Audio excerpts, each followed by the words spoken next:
Today's episode of Between the Covers is brought to you by All Lit Up, Canada's independent online bookstore and literary space for readers of emerging, quirky, and acclaimed indie books. All Lit Up is your Canadian connection for award-winning fiction and poetry, author interviews, book roundups, recommendations, and more. The only online retailer dedicated to Canadian literature, All Lit Up features books from 60 literary publishers, and now they offer ebooks in accessible formats through their eBooks for Everyone collection. All Lit Up makes it easy to discover and buy exciting contemporary Canadian literature all in one place. Check out All Lit Up at www.alllitup.ca. That's ALLLITUP.ca. U.S. readers can also shop All Lit Up close to home and save on shipping when they purchase books from its bookshop.org affiliate shop. Browse selected titles at bookshop.org/shop/all-lit-up. Today's episode is also brought to you by Morgan Talty's much-anticipated debut novel, Fire Exit, a powerful story of family, legacy, bloodlines, culture, and inheritance. Set on and across the river from Maine's Penobscot Reservation, Fire Exit reveals the secrets of Charles Lamisway, who for decades has watched another man raise his child. Called utterly consuming by Tommy Orange and frankly honest by Brandon Taylor, Fire Exit asks what, if anything, we owe one another. For in the words of Karen Russell, forgiveness, Morgan shows us, is the work of a lifetime. Fire Exit is out now from Tin House. I'm excited to welcome Lance Olsen back to the show today.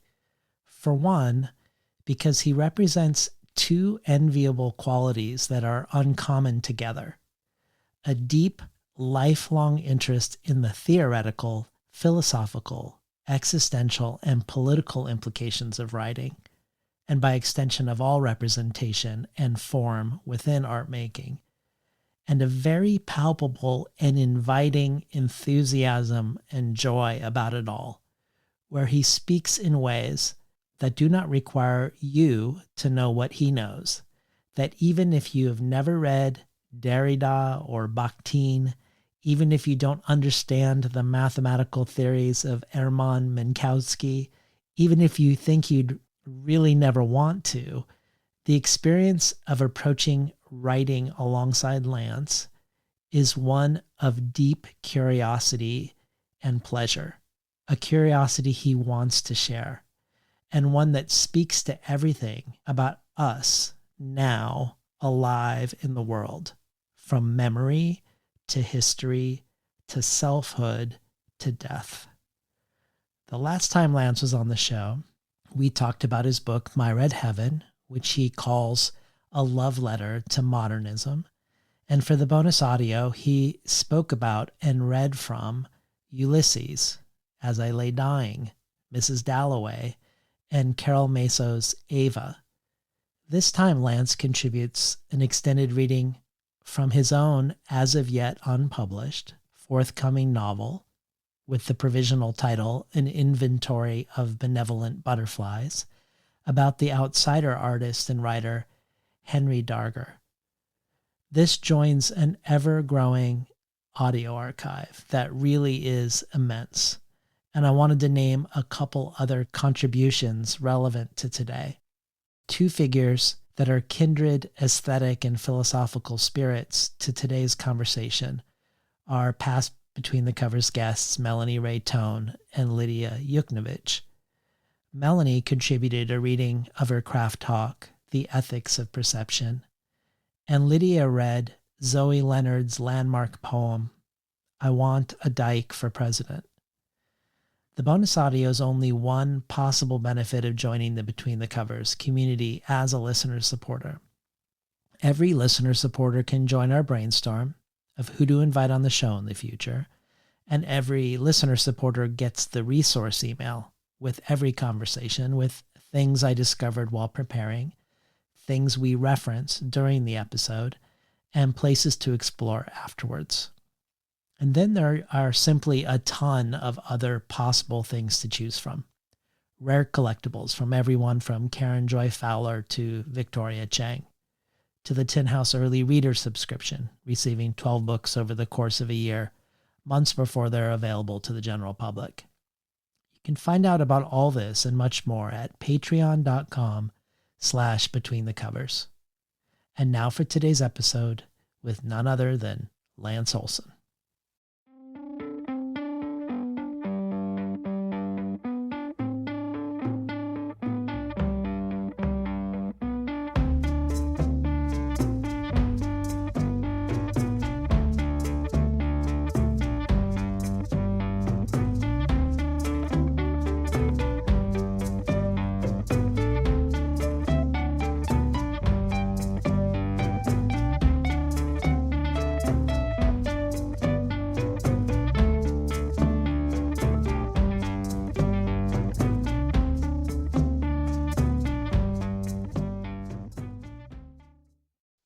Good morning and welcome to Between the Covers. I'm David Naiman, your host. Today's guest, Lance Olsen, is the author of more than 30 books, both of and about innovative writing. These include novels, story collections, poetry, anti-textbooks, hypermedia texts, and nonfiction. His short stories, essays, and reviews have appeared in hundreds of journals and anthologies, including Conjunctions, McSweeney's, Bomb, Best American Non-Required Reading, and Black Warrior Review. Olsen's accolades include a Guggenheim Fellowship, the Berlin Prize, a Pushcart Prize, and multiple NEA fellowships. He is Professor Emeritus at the University of Utah, where he taught experimental narrative theory and practice and directed the creative writing program. Prior to Utah, he taught for many years at the University of Idaho and directed their MFA program for 2 of them. A graduate of the Iowa Writers Workshop, for 16 years Olsen was the chair of the board of directors at Fiction Collective 2, a publishing house for artistically adventurous, non-traditional fiction that has published past Between the Covers guests Brian Evanson, Lucy Corin, Lydia Yuknovich, and Amelia Gray, as well as Samuel Delaney, Noy Holland, and many others. Lance was first on the show in 2020 for his novel My Red Heaven, one of the last in-person interviews for Between the Covers. And since then, he has published the novel Skin Elegies, with starred reviews from Kirkus, Publishers Weekly, and Forward Reviews, and Always Crashing in the Same Car, of which Jonathan Lethem said, Always Crashing in the Same Car presents a phantasmagorical mosaic of facts and fantasies concerning the life and art of David Bowie, for whom the mask always melted into the face and vice versa. A meditation on memory, loss, and love, on the projection of a writer's self through their chosen idols, on the artist's attempt to orchestrate the manner of a life's conclusion. All this Lance Olsen delivers and more. Lance Olsen returns today, 4 years after our first conversation, and as prolific as ever, to discuss the 2 new books he has published this year. The first, entitled Shrapnel, Contemplations from Anti-Oedipus Press, is a collection of his 21st century essays and interviews, a book about the philosophy of writing and writing craft.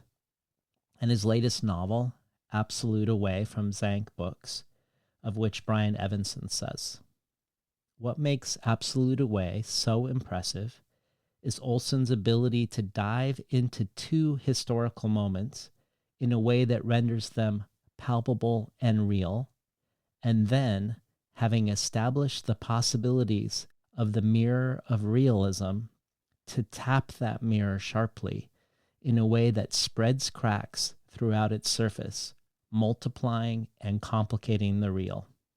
A novel of possible and impossible worlds that is above all a compelling, provocative read.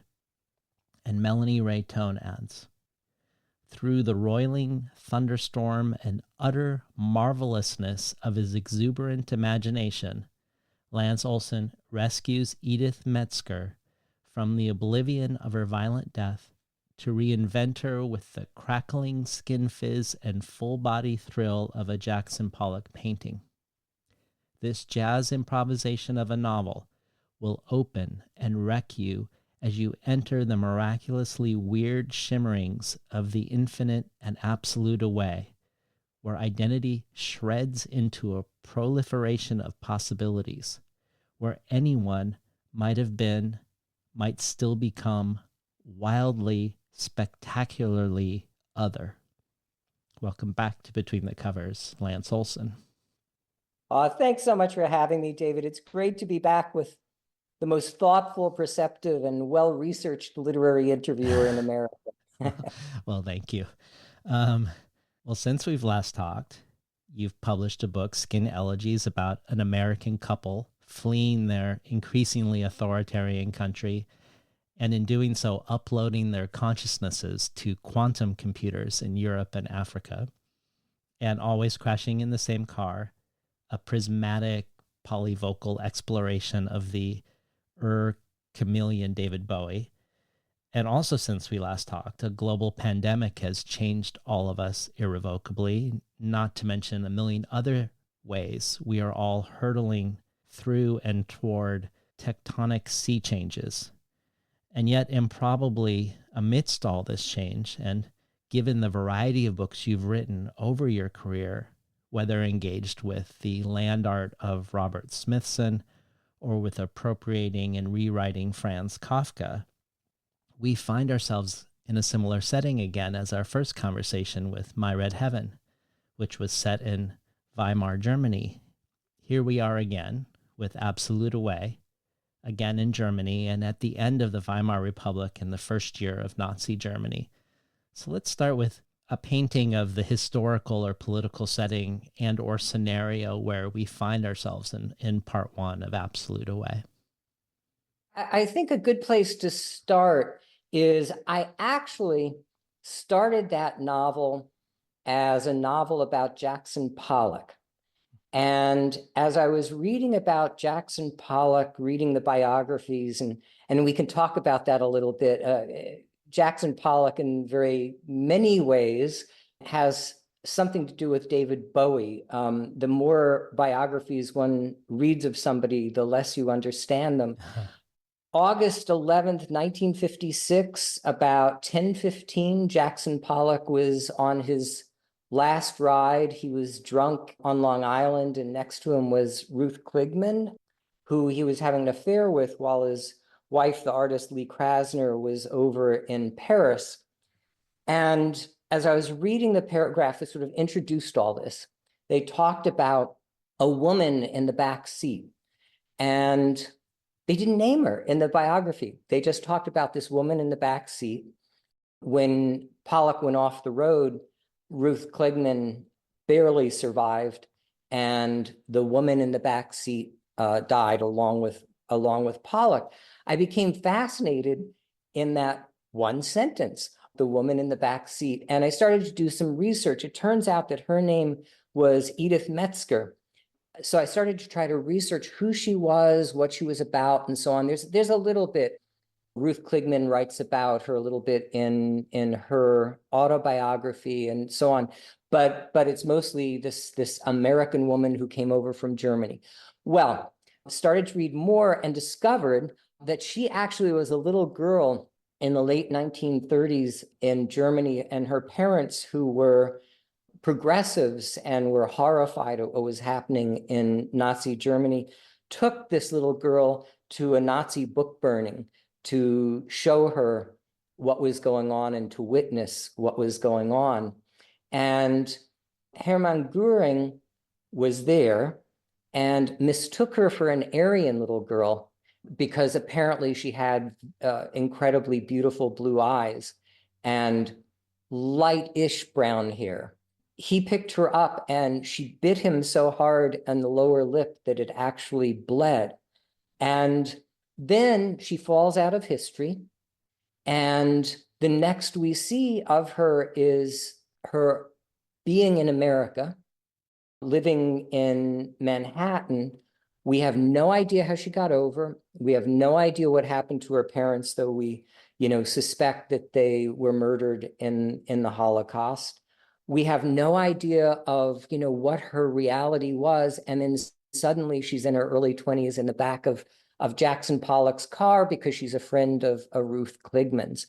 So, to me, that's just like, that was stunning. So as you know, the novel is written in 3 parts, and the first one is that book burning. The second is that mad drive through Pollock's last night. And then the third is all of the sort of lives that she might have lived. And in that sense, in my mind, it's a novel about travel in its largest sense, not just through space, but through time, through gender, through genre, and all the things that we travel through without thinking of these things being travel. Into aging, which is also something that's been fascinating me. You can, tell from Always Crashing in the Same Car and David Bowie. I'm not as interested in David Bowie's early years. I'm interested in somebody who's the opposite of young and still, vibrantly engaged with the experiment, with the innovative, and what that feels like. Another thing, maybe a last point, and then we can move on. But I think one of the things that appeals to me, whether it's the characters in My Red Heaven or Bowie or somebody like Edie Metzger, are the gaps. There's a term, uchronia. Uchronia is a term for sort of a fancy literary term for alternate history. And I think over the years I've come to understand that it's all alternate history. There isn't a history, right? There isn't a sort of primary site, an origin, a truth. Truth recovery is always going to be a failed project. And so what interests me as a writer is getting back into those gaps and trying to imagine the spaces that don't exist. That takes us back to Edie and the situation in Nazi Germany. Oh, okay, one other point. Clearly, I can never stop talking. And that is, I wrote My Red Heaven because of Trump. I wrote My Red Heaven because of the political catastrophe that had happened. And one of the things, people really poo-pooed was this idea, there are no parallels with Germany. And I'm like, no, there really, really are. And I think now that's almost a truism. You look out the window at what's happening and you think to yourself, oh, as my German friends say, we've seen this movie before. We know how it turns out. And I think that kind of paralleling of historical times was also very important to me when thinking about little Edie Metzger. Well, this abrupt pivot from the politically fragile but also polyvocal and pluralistic parliamentary democracy of the Weimar Republic to this monolithic far-right fascism of Nazi Germany, as you've just pointed out, echoes today. And I think also the infamous book burning that we get near the beginning that Edie is at as a 3-year-old, when students raided the libraries of the Institute of Sexual Research, which was founded by a queer Jewish physician, a place that did pioneering research on gay, transgender, and intersex topics. And they burned upwards of 20,000 books, and books from other libraries were added. Everyone from Walter Benjamin to Robert Musil to James Joyce to Leo Tolstoy were burned. And Goebbels wanted the burning to happen late at night to evoke a subliminal connection to their Nordic past, to conjure mythic primal images of purification of the German mind. Last time we talked quite a bit about writing about real historical people within a novel, which you do here again and have in many of your books, even if many of the real people in absolute away, whether the mathematician Hermann Minkowski or the poet Erich Kästner, are less immediately recognizable as real to probably most modern readers. But you have this interesting exchange on this topic in your new book, Shrapnel, with Michael Lackey, And Michael brings up the book, The Historical Novel by the Hungarian philosopher George Lukács, whose books were part of the bonfire, actually. And Lackey says, quote, Lukács's The Historical Novel argues that the biographical form of the novel is doomed to failure because the focus on the biography of the hero leads authors to overlook or misrepresent significant historical events and truths, and thus reveals the historical weakness of the biographical form of the novel. Lackey then goes on to suggest that Lukács would have found your novels, Nietzsche's Kisses and Head in Flames, not just failures, but doomed to failure from the outset because the biographical novel is flawed and limited. And you respond that you find Lukács's assumptions quaint. For one, that he believes in a transcendental truth, but more so that he thinks he can easily define either what history is or what a novel is, that your books are problematizing both history and the novel, and through both, narrative itself. You say that interpretation is a mode of closure, that our first instinct as we approach a novel is to limit, totalize, and deaden it into containment, and that the inexhaustible is the only productive strategy to deploy when discussing biography, history, and truth. And you end by saying that your biographical novels are the investigation of the impossibility of biographical novels, even as they're examples of them. So I was hoping maybe, hearing this again, you could expand on any of it, on history or novels, or maybe most particularly on inexhaustibility as a productive strategy and what that means. Let me make a general point and then maybe try to take each of those and talk about them just a little bit. I think maybe a good place to start with this is to suggest that texts that make us work, make us think and feel in unusual ways, and attempt to wake us, as I say, in the midst of our dreaming, are more valuable epistemologically, ontologically, and sociopolitically than texts that make us feel, warm, fuzzy, and ultimately forgetful. And I think Lukács in his drive toward totalizing systems, Lukács would not agree with me on this, but really has that impulse toward forgetfulness and toward a kind of easy categorization, a kind of categorical simplification of what these terms actually mean. History is such an interesting subject. I think my first historical personage that I looked at was Nietzsche in Nietzsche's Kisses. And again, really what I got down to was the inability to understand Nietzsche. I'd read all his work, I'd read all the biographies, and the more I read, the less I could get back to what that is, what that noun is, right? Nietzsche, which we load with so much. It's such an overdetermined noun. And the more I've been thinking about it over the years, the more I've been doing, extensive research on this subject or that, all I can find, all I can settle on is the unsettled fact that history is a problem. Yesterday is always a problem. Who's telling it? From where is it being told?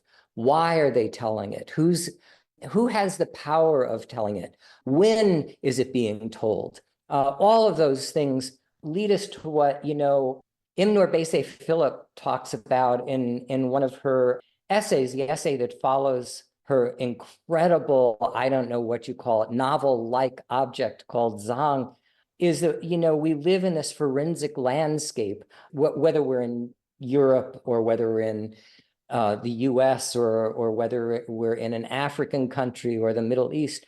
The landscapes look almost tame now, but they're forensic landscapes. They're filled with brutality, and they're filled with murder, and they're filled with destruction, and they're filled with all sorts of horrible things. And to imagine that we can get back to some kind of essence of that. I can't remember who it was. I think it was Olga Tokarczuk who said, you can't look at a field the same way once you know a tank's driven across it.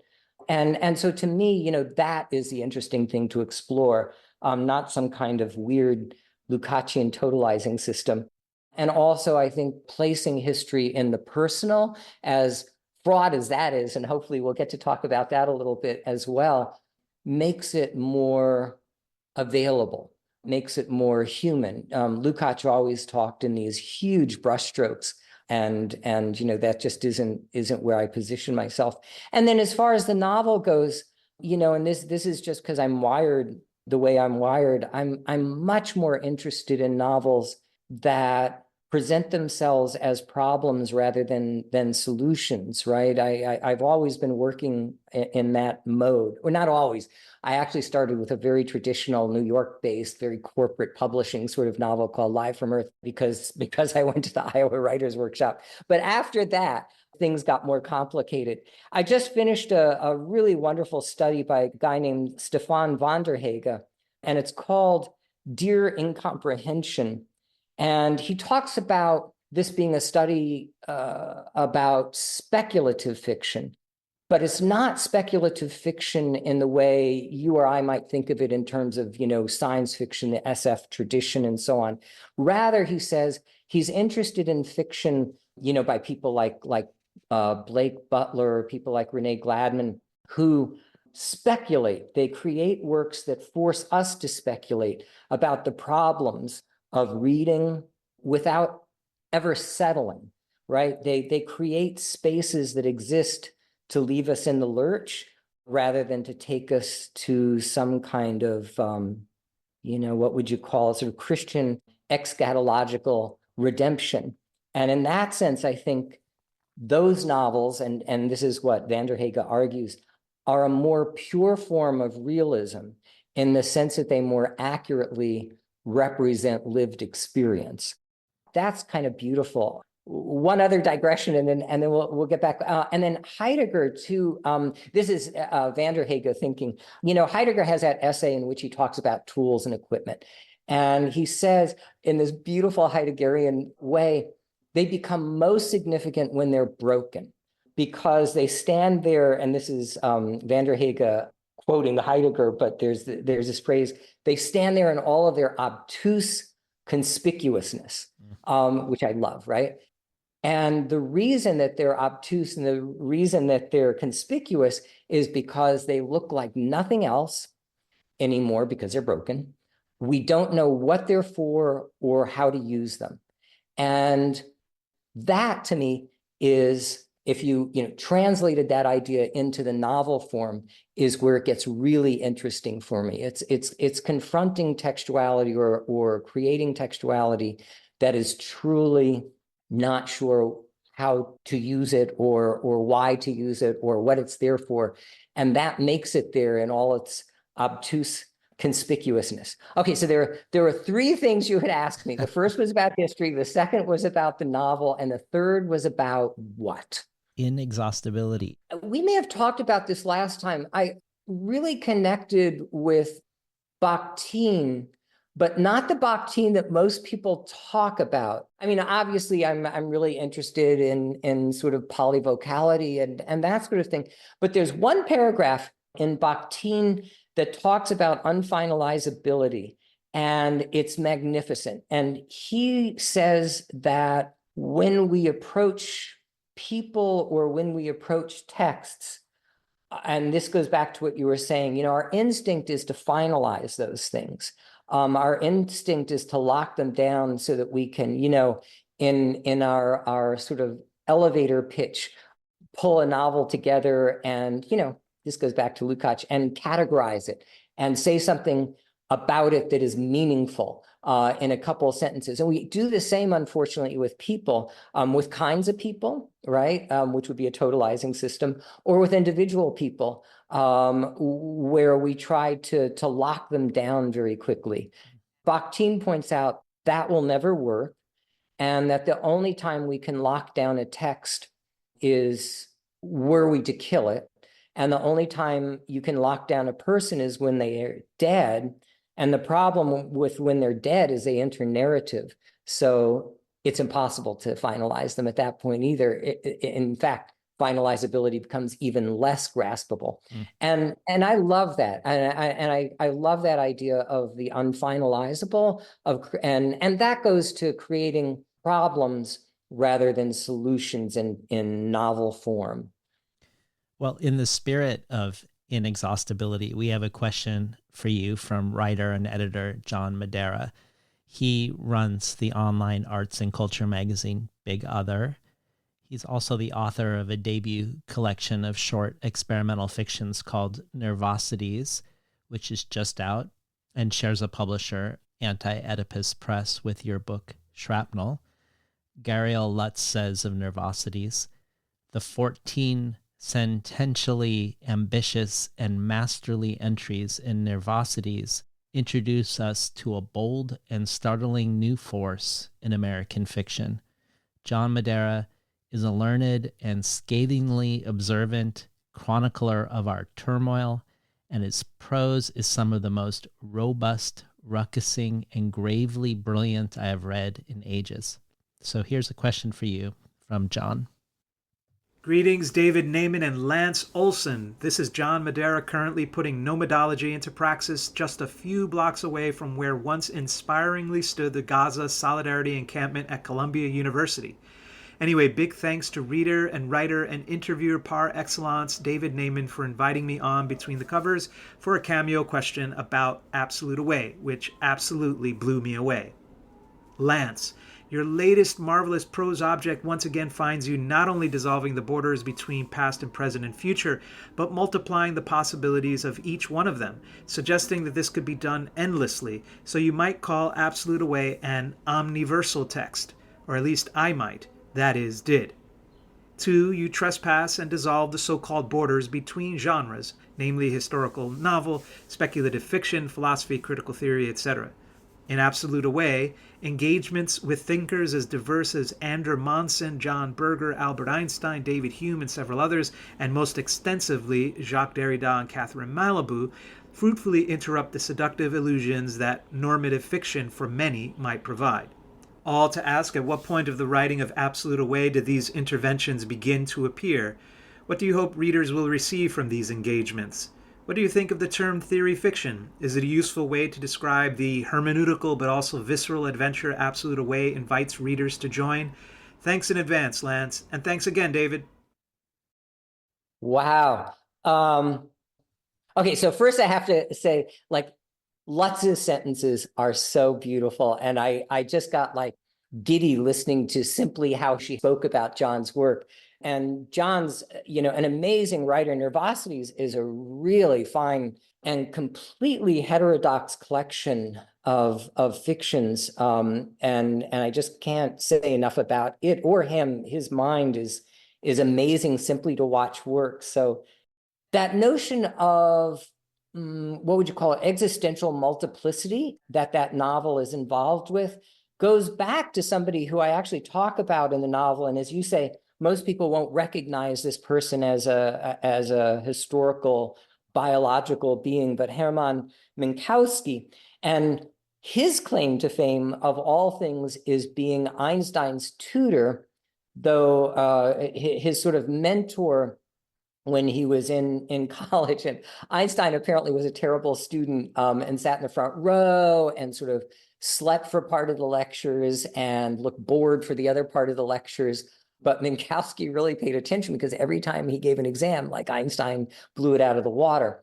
When Einstein's first papers came out in the early 1900s, I think it was like about 1905, they actually didn't make the splash that we have now historicized them to have made, until Minkowski, several years later, presented a paper at a conference on Einstein and sort of translated Einstein's thoughts about relativity into more digestible form for mathematicians. And suddenly people started to pay attention. But what's interesting to me about Minkowski is he has this idea, in German is called absolutist anderswo, so absolute other place, which is where the title comes from, Absolute Away. And what he says is, if you picture time as two sort of funnels, one set on top of the other. So the thin points come together and touch. Where they touch is the present. And everything in the lower funnel represents past, everything in the upper funnel represents future. And if you notice, when you're born, there are all these possibilities that confront you. So the funnel is wide open. But everything that happens in time limits those possibilities down to this present. So for me to be sitting here talking to you, I have to have written these sorts of novels. For these sorts of novels to have been written, I had to have lived this sort of life. For this sort of life to have been lived, I had to have been at this place at this time, listening to that or reading that or talking to this person. Okay, that part's understandable. Then it gets a little crazier. So as you move into your future, those possibilities reopen, not in any sense that's like sort of new agey that everything is possible or something like that. If we think it hard enough, it will happen. Simply that in terms of physics, possibilities open until you close them, right? So at this very moment in time, I could jump out the window, I could walk down the stairs, I could go into town, I could move to a different state. The possibilities are endless until they're not. And then he says, but outside of those two zones exists absolute away, absolute other place, absolute possibility. And in those places, anything can happen. Trains can arrive in stations before they leave and so on. So actually, it was Minkowski who helped me understand the shape of absolute away. I started the novel, and this goes back to John's question, writing about Edie because of the way I explained it to you, and just doing my historical research and just becoming fascinated by this little girl whose parents had taken her to the Nazi rally. But as I did that, one thing bumps into another, and I met Minkowski's thoughts, and I began to think, okay, so what would a novel look like that presented the sort of metaphor? One can't actually in a novel present a multitude of possibilities in the sense of unfinalizable, but one can present a multitude of possibilities in the sense of more than you usually see in a novel, and suggest an infinite number, and begin to also present multiples of genre, multiples of self, multiples of gender, and so on. And that got me really interested. And so to go back to John's question, I think, and I think this is just how my brain works, is that I really don't see a distinction between theory and fiction. I think fiction is a kind of theory, right? To write a story is to make certain assumptions about how reality works, because you're making assumptions about how narrative works, and you're making certain assumptions about how structure works. And I'm sure we'll talk about this in a little bit, but just to say in a phrase, every form suggests a kind of philosophy. It's just that a lot of writers, especially when you're first starting out, maybe aren't aware of the philosophy that they're so deeply embedded in that they actually can change that philosophy. So that's very interesting to me.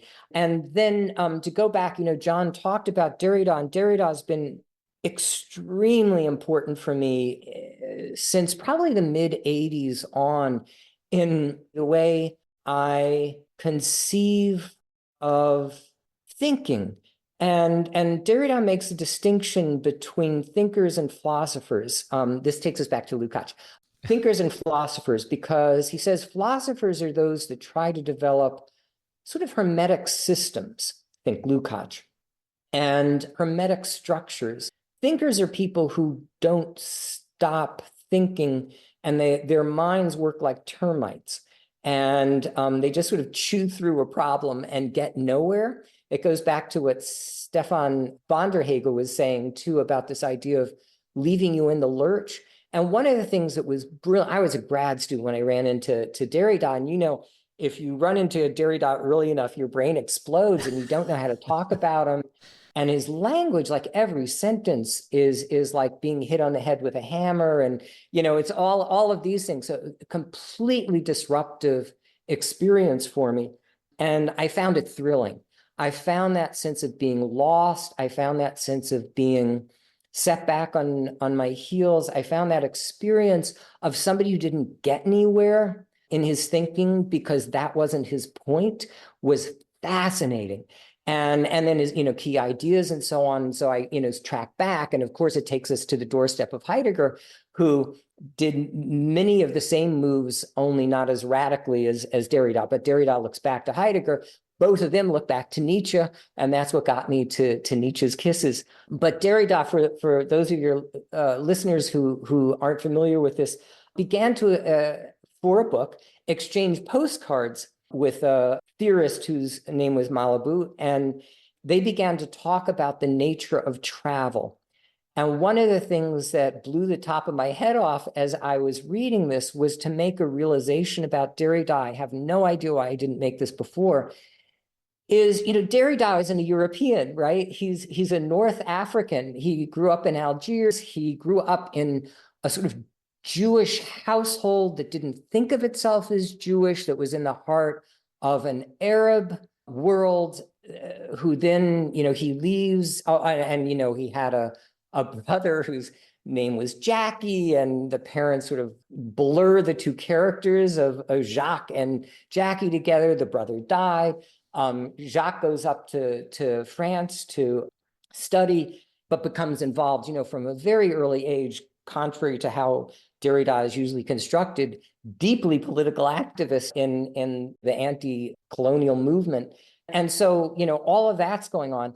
And it occurred to me, in this, like a bolt of lightning, that really what all of his work is about isn't the instability of language, isn't the fact that meaning always means more than it means, isn't about the notions of the lack of a transcendental signified and so on.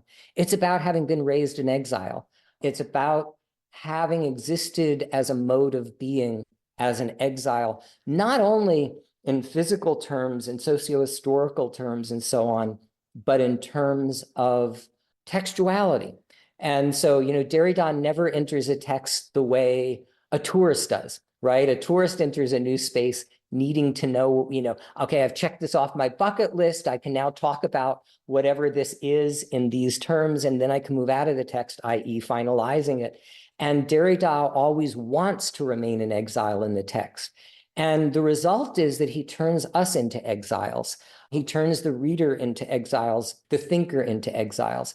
And that, I think, for me, is an idea that actually travels through all of my work, though it traveled unconsciously, and then became conscious in absolute way. And I wanted to create a text that I, as a writer, was an exile in, that the reader would become an exile in, and of course, all the characters, Edie being one of the central characters, is an exile in all of the ways that we just talked about. And Pollock, too, nobody thinks about this with Pollock. It also just is intriguing. I mean, he was raised, in the middle of the country, kind of in this very rural setting. You think of him as this very New York avant-garde guy, but he felt like an exile every moment he was in New York. And I'm sure that was in part what led him into alcoholism and self-destructive behavior, and also destructive behavior for others, is this idea of never knowing where he was or why he was there. Some people find that, the definition of trauma, and some people find that the definition of possibility and liberation. Well, I share this presumptive connection with Derrida around maybe his relationship to language and his own uncategorizable identity. I want everyone to hold on to this question of exile and home and belonging, because I want to return to it later. But just to return for now to thinking of the novel as an inexhaustible form, and how you've mentioned that Absolute Away has three distinct parts, and Derrida being most prevalent in the third part. But each of the parts isn't only in a different time. Each part is written in a different mode. And with each mode comes a different relationship to the page and to form. So in part one, the part in the first year of Nazi Germany with the book burning, nearly every paragraph is titled, so that each page often has many titled mini sections, and the many bolded titles all over the page become as prominent in their own right as the text beneath them. Some sections are only a couple phrases of text and read more like a poem, like the section Three Smells, which goes, gasoline fumes, particulate haze, the oniony reek of human dampness. Some are a single question or sentence, and some are more normatively forward-moving, continuous narratives, occasionally spanning multiple pages like we would expect of a chapter in the most common form of the novel today.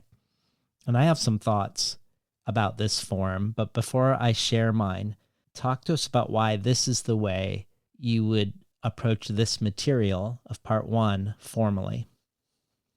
So, this feeling that writers have where I think it was Browning who said, after he had done a reading one night, a woman raised her hand and said, Mr. Browning, what do you mean by that poem? And he said, at the time I wrote it, only God and I knew, and now only God knows. And I think there is a certain degree of truth to that, and a certain degree of truth that many of us writers like make stuff up after the fact to make sense of things that we wrote. But I actually remember what happened here, and it was one of the thrills of getting into what I perceived as Edie's mind, my Edie's mind, was trying something I hadn't done before in writing, and that is getting into a little girl's imagination. So a different gender, but also an age that is really hard to get back into, right? I mean, we can play games about getting back into it, but it's a little like trying to imagine, how a dog thinks or how a horse feels. It's like we simply project the human onto that because we honestly couldn't even begin to imagine another being we have a hard enough time trying to imagine ourselves like that, each other, but to get back. And so to try to imagine the space of a little girl who doesn't know what's going on, she's that kind of 3-4 years old thing. And I didn't want to get back into all the romantic cliches of childhood because actually I found childhood, as most of us do, an incredibly violent, traumatic, brutal, unnerving, disorienting, weird time. There's nothing romantic about it. We never know what the hell we're doing or where we are or why things happen the way they do or why people are mean in the world or any of that. So what I was trying to do was to create these little like bursts on the page that weren't necessarily sequential, that weren't necessarily cogent, that were really haptic in the sense of being simply expressive moments, right? Where things don't make sense, but they feel very immediate, right? And so I thought, one way to do that is to create this almost collage sort of form of sense impressions. Thought may be too strong a word, but thought-like impressions of a little girl. So now I'm like fascinated because you said you have your thoughts about this, and I'd love to hear what yours are. Well, you can tell me whether this feels like it might also be true or not true. I'd be just as interested if you're going to push back against this. But if we hold in mind these many islands of text that are interrupted by title after title, I want to read a couple things from Shrapnel. And the first is from a section called Not Knowings. And it's a passage that I wonder if we could consider this an ars poetica for you in a way. Here you're speaking about Guy Debord's perceptual revolution. Quote, impede that passive relationship between human and spectacle, even if only for flashes. Disorder the spectacular by devising instants that reorder life. Give rise to sudden rushes of self-consciousness about one's being in the world. Through the act of détournement, the creation of a new work inimical to the assumptions of an original and usually commercial one, familiar to the target audience, situationism appropriates and perverts the grammar of the distractive habitual in an attempt to interrupt it, making us aware both of the dynamics of spectacle and the possibility of alternative approaches to existence. And perhaps similarly, you also in Shrapnel quote Ronald Sukenik saying, you need to understand that understanding is an interruption. Understanding is always an interruption of which you understand in the form of the cryptic. You need to interrupt yourself. And I just love this idea of understanding coming from an interruption of the self, and also the notion of the interruption of the distractive habitual. And I wondered if we could view the form in part one as partly in that spirit of interruption, cryptic understanding, interruption of that understanding, and then further understanding. I mean, what's so great about you, David, is like you can mainline something perfectly, and that is exactly. I mean, that's exactly sort of my mantra, and has been forever. And it, you know, you're talking about Guy Debord. People often, I think, don't think about this disruption of the habitual as a way in which he rhymes so beautifully with Derrida. And in so many ways, the situationist project is about that rupture of understanding, because what understanding ultimately is a mode of indoctrination. Boy, I'm just going to keep hitting Lukács over the head, but that idea of trying to settle things is what we call understanding. And I think with Sukenik, that notion of interruption is something, you know, it took me a long time in life to learn that was where, oh, I don't even want to use the word knowledge came from. That's where unlearning comes from. You know, maybe the first 20 some odd years of my life were about learning. And ever since then, it's been about unlearning. Especially, I'm sure so many of us feel this at some deep level. In high school, we really feel like, you know, we had things figured out. And then the rest of our lives, we realized just how wrong we were every 5 minutes. I think what I was talking about was almost a character-based answer to this. How would a little girl at a Nazi rally perceive? And what you've done is to theorize that by saying, well, one of the ways she would perceive is to perceive in a disruptive, interruptive, shrapnel-like way, right? I mean, the reason I call shrapnel is in many ways for me that, you know, life doesn't come to us, at least the way I perceive it, the way I experience it, as cogent illumination. It comes to us as shrapnel. It comes to us as these bright, burning flakes of metal. And how do we deal with those? How do we find pattern in the lack of pattern? And of course, as soon as you found pattern, you've missed the point. So all of those things, I think, really, really jibe. And then just to add one more thing to that, which you've suggested by the way you've described how the pages work in the first section and definitely in the second section, you know, I've really come to think over the last, you know, 20, 25 years of the page as an event. When we open a page, we don't just open language, we open shape, we open a relationship to white space. You know, Scott McCloud always talks about the gutter in comic books, but they're gutters all over pages, right?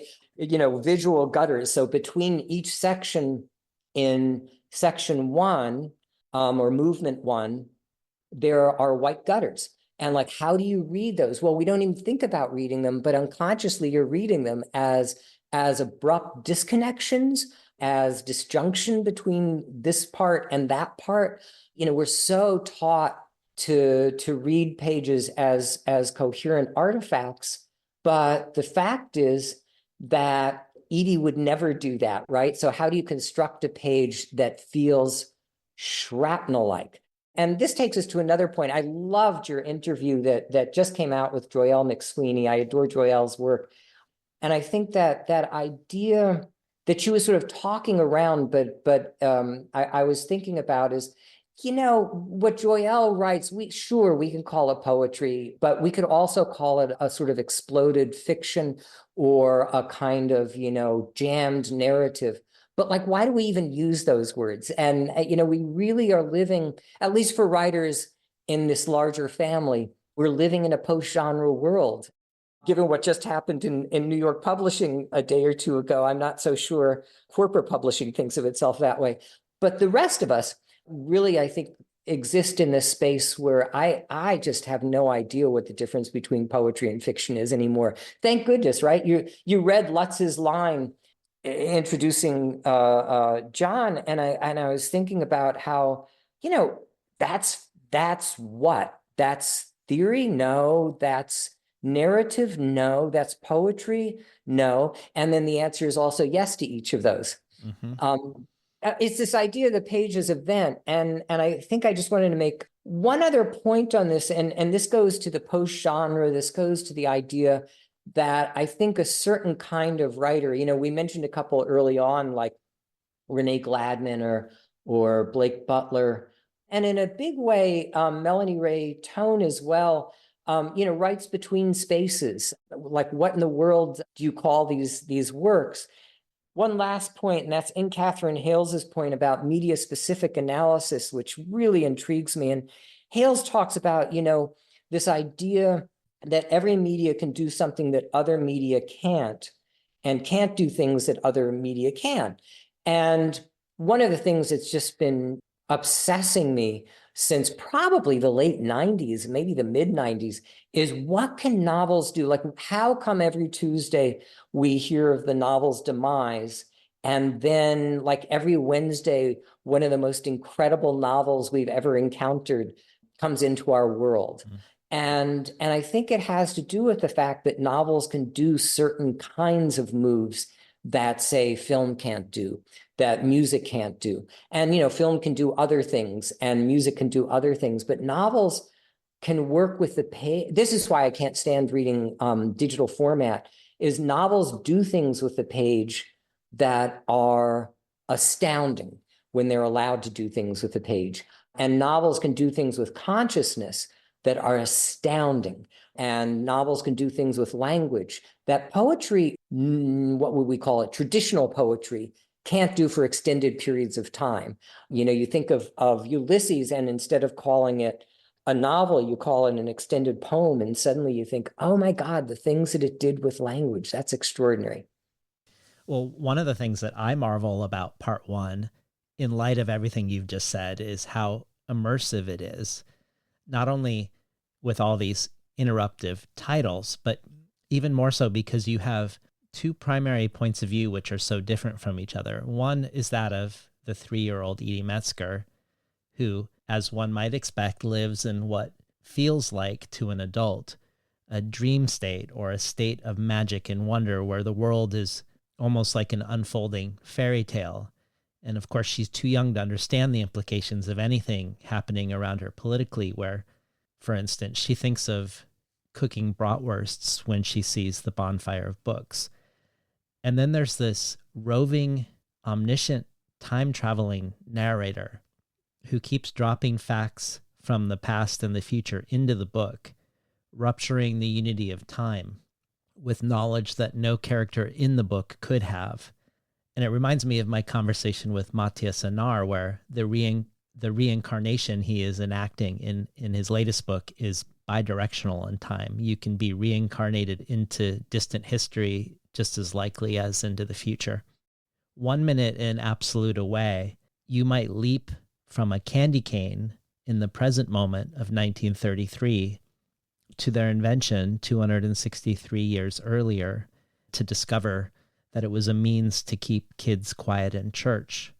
Or we might suddenly learn that 62 years later, John Berger writes his novel To the Wedding, and we'll get the quote from that book: "The waters change all the while and stay the same only on the map."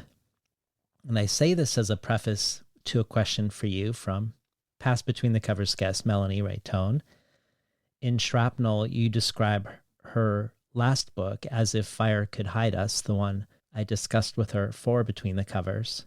Quote, "Part lamentation, part desperate love song to our species' sightlessness and demise, part post-Christian neo-mysticism inflected by a transcendental pantheism evinced in a boiling oceanic consciousness that wants very much to believe time, despite time's piercing arrow, and space, in a sense, don't exist.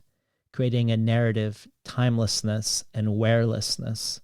She wants very much to believe that all people, all things, all atoms are connected, rich with the opportunity for love among the ruins, afflictions, bodily and spiritual pains and longings that make us who we are, all held together in the form of the exploded page, a performative precinct which sometimes looks and reads like poetry or sacred chant, sometimes like what we used to call prose, sometimes like both, and, as if fire could hide us, considers what a postmodern holy book might look like that can no longer wholly acquiesce to the meaning of any of its constituent modifiers. So here's a question for you from Melanie. Hello, David. Thank you for inviting me to share the joy of Lance's work. Hi, Lance. One of the many things I love about your fiction is the multidimensional, destabilizing experimentation with narrative consciousness. I'm going to read 13 astonishing lines from Absolute Away, just to suggest how intricate your innovations can be. Quote, children picking up their own bones game. The goal of the game is to pretend they are the little boys and girls of parents who died horribly, because this will invariably be the case. So, imagine how your mother perishes. In childbirth, in flood, in a collapse of brittle bones or fragile arteries, a terrible automobile accident after which she lives for 7 minutes in a gale of agony. Good. And now your father, riptide, furnace, slow diabetic ruination, or quick slip of a chainsaw. And now yourself. Imagine how you will live with this information inside you. This is where the game turns formidable. This is where the challenge lies. Pretend the universe is, after all, benevolent. Say oranges, say jasmine, say beautiful music. Out of nowhere, Edie concludes she loves her father more than her mother. Unquote. This sequence is absolutely amazing. The first 11 lines seem to come from Edie's deep past, something the child knows at a cellular level, but cannot begin to articulate. In her future, her deep future, she will have a language to describe the excesses of loss and grief. The imperative voice evokes these extremes, deep future and deep past, as if both are somehow already part of Edie's unbound, cosmic, unconscious consciousness within and beyond her. The final line jolts us back into her not quite 3-year-old sensibilities, where what she perceives, what emerges emotionally, is an unspeakable secret, the terrifying recognition that she prefers one parent over the other. I wonder if you could tell us more about your understanding of narrative consciousness, human consciousness, and or cosmic consciousness, and how you explore and represent limitlessness through the limits of language. Feel free to use examples from any fictions that come to mind. Thank you, Lance. We have to preface this in a couple ways. One of the many things I love about Melanie is she's one of the most meticulous, sensitive readers that I know in the world. And as may have come up last time when you were interviewing Melanie, and certainly will come up now, is, we both taught at the University of Utah, and we became friends really early on in my stay there. She was already there. I came. We took a hike up at Sundance, and it was the first time, one of the first weekends I was there, and it was the first time I really got to know her. I had read Sweethearts beforehand, and it had simply blown me away. And so anyway, we have stayed comrades and dear friends ever since then.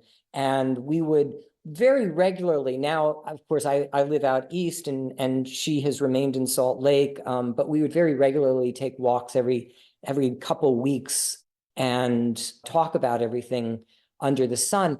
One of the things we did, and I'm not sure Melanie would agree with this, but since she's no longer here at this point in our conversation, I will simply exert this idea, that we really influenced each other a tremendous amount over the years. Indeed, if you look at our writing, our visions are very different, but if you look at our writing, what you'll notice is that her writing picks up traits of mine, my writing picks up traits of hers. And at first glance, it would seem like there couldn't be anything less common, but I think we continued to influence, support, and challenge each other, and helped us sort of grow together in really, really interesting ways. So what a delight to hear from you, Melanie. I think to go to your question about consciousness, I mean, let me answer in a sort of simpler way first, and then maybe raise it into a kind of theoretical mode. I think personal consciousness has always intrigued me, and it's intrigued me in dramatic ways. I'm not at all clear that we can actually, this goes back to our question of understanding, and understanding as a form of interruption that Sukenik was talking about, perhaps, but I'm not sure we can actually ever understand another person in a deep, complex, nuanced way, because of the nature of what it is to be alive. And I'll make it even more provocative by saying, I'm not sure we can understand our own consciousnesses in any meaningful way. And I think stuff like, Freudian psychotherapy plays a game. It's not for nothing that Lukács and Freud were sort of bumping intellectual shoulders at the same time, same historical rough period. They were both totalizers, and they both had explanations for everything. And like, I have fewer and fewer explanations for anything as I go on. But I love the idea of exploring human consciousness. And what I mean by that isn't exploring other people's consciousness. That's an illusion that fiction writers create. And it's certainly something I'm absolutely intrigued with.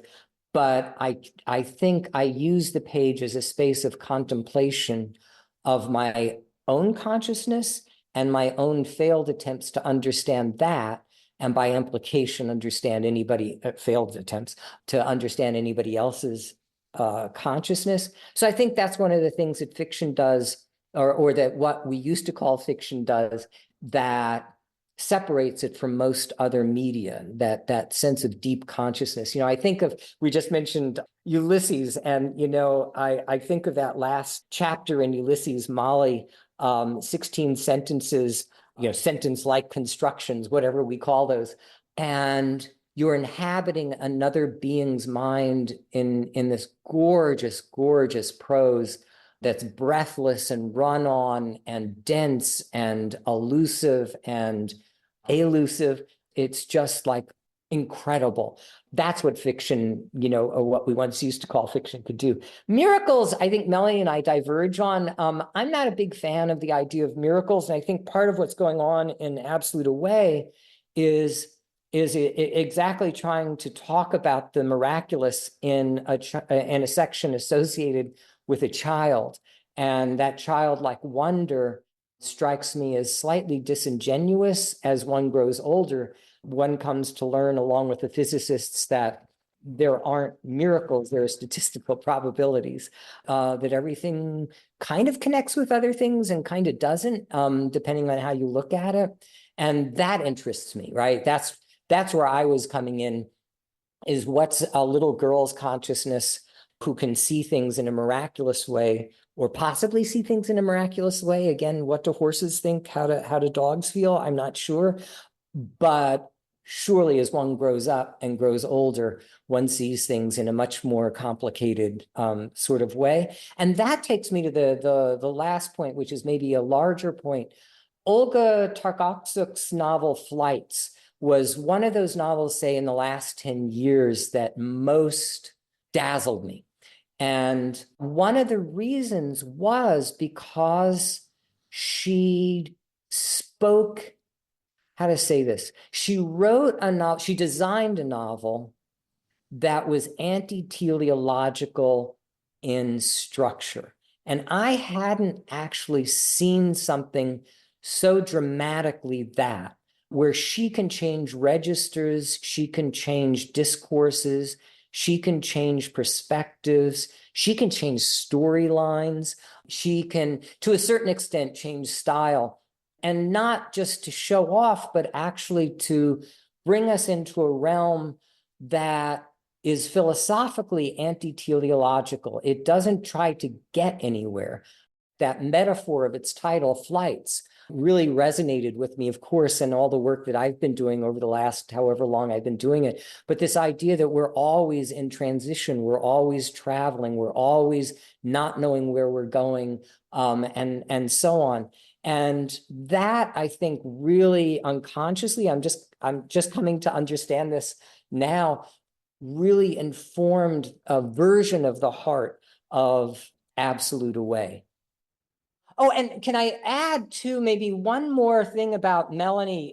So Melanie and I were talking maybe like 2 weeks ago about a former colleague of mine, Michael Mejia, a brilliant writer, has this, like one of my all-time favorite novels is called Forgetfulness, about Germany, among other things. But anyway, and I just offhandedly said, I really do think of Michael as the brother I never had. And I also just wanted to underscore, I really think of Melanie as the sister I never had, and always wish I could have had. Well, in that spirit, we have another question from you, from another Pass Between the Govers guest, who also is a longtime friend of yours, Lydia Yuknovich. And Lydia has been on Between the Covers twice, once for The Small Backs of Children and once for her wildly innovative story collection Verge. And we also aired her craft lecture from the Tin House Writers Workshop called Writing from the Deep Cut. And if that's not enough, she was also part of the Crafting with Ursula series. And of the four, maybe I would push that one forward a little bit more as relevant, as particularly relevant to today's discussion, our deep dive together into Le Guin's essay, The Carrier Bag Theory of Fiction, where we looked at not only how that essay had influenced Lydia's work, but also the work of many writers, anthropologists, visual artists, performance artists, and more. And since we talked, since Lydia and I talked about the carrier bag theory of fiction, I was reached out to by a film director, the co-director of a new feature film called Lid, about the Palestinian city of Lid that is now the Israeli city of Lod, and how this conversation between Lydia and I influenced the decisions that these directors made for how they told the story of Lid. This director has even written an essay in Filmmaker magazine called The Carrier Bag Theory of Nonfiction Filmmaking, What Documentarians Can Learn from Ursula K. Le Guin. And one of the big things they did in regards to time in this film, in their efforts to tell the story of Lid and its erasure and history of dispossession, is also to tell the speculative story of what if the Nakba hadn't have happened. And they follow this speculative story also of Lid moving forward in time with Palestinians and Jews living there in a very different framing. So they do this side by side, and they call it a sci-fi documentary. And Lydia's question for you, fittingly, is also about time. So here's a question for you from Lydia Yuknovich. Hello, Lance, Olsen. I love you and respect you forever. And my question is, one thing I delighted in reading your book was that you sometimes break down time into micro movements and micro intensities, while other times drawing narrative time out through the longevity of a person's life and what happens to their body and the kind of expansion of time that kind of seems like it will never end. And so I wonder if you could talk about those conflations and expansions and putting them next to each other narratively on the page, that gives people like me such delight, since I don't believe in linear time. Did I mention I love you? Oh, Lydia, I adore you. Okay, so we have to do backstory here. So Lydia and I, in many ways, grew up neurologically speaking together in the early 90s or so. We first met in San Diego. I was down there for reading. She was teaching at SDSU at the time.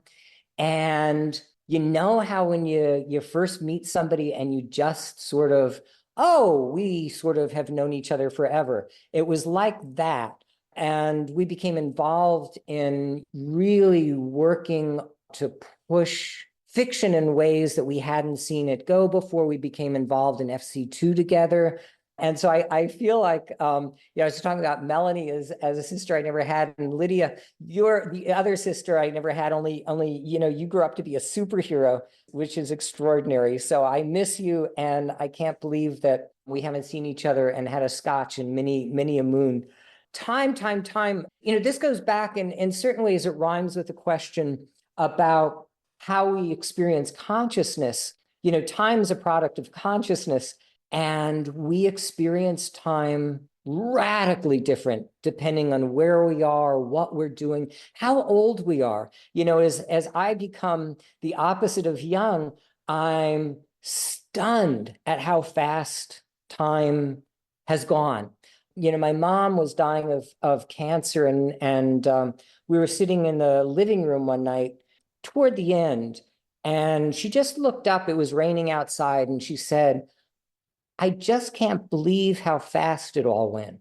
And I just thought, oh my God, yeah, absolutely. From that perspective, it's a blink, right?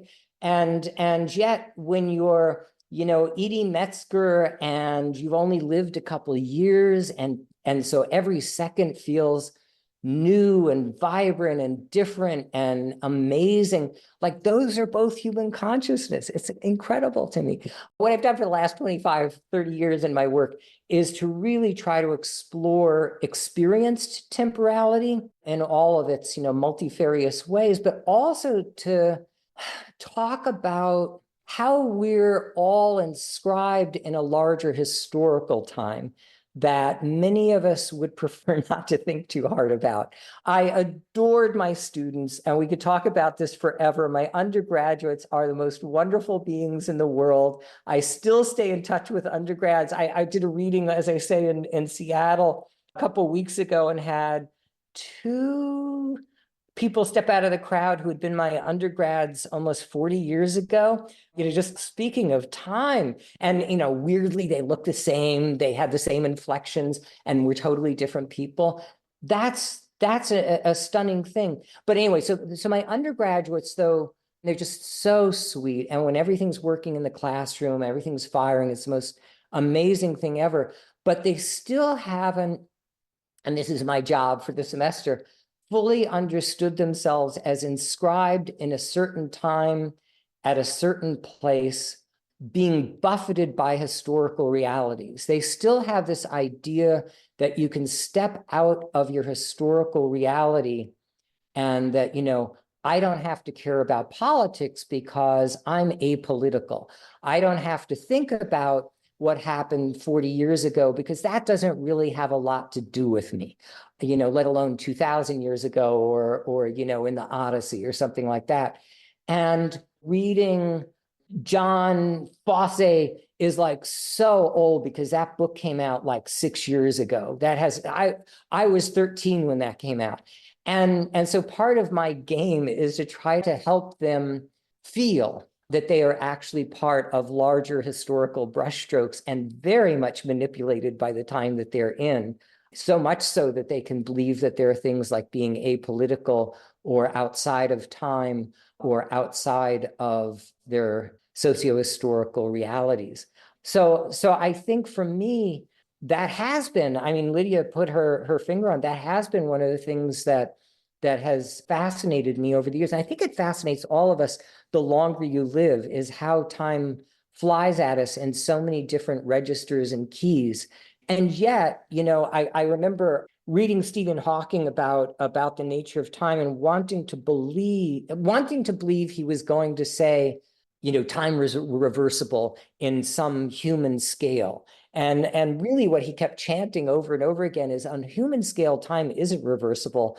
Time's arrow only goes one way on human scale. And larger scales, we might talk in different ways, but scant comfort for the schlumps like us, who are going to die.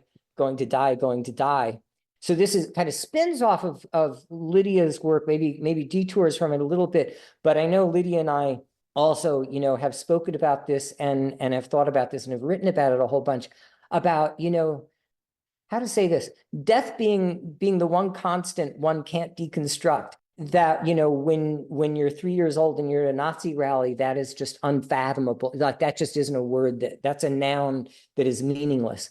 As one grows older, and as Pynchon said, you begin to feel entropy from the inside out, time means something very different. And you can feel time growing in you, and you can feel time undoing you. And you can feel how you can step out of time and find timeless moments and yet still be a part of time's arrow, because you can't think otherwise. You can't be otherwise. Your cells won't be otherwise.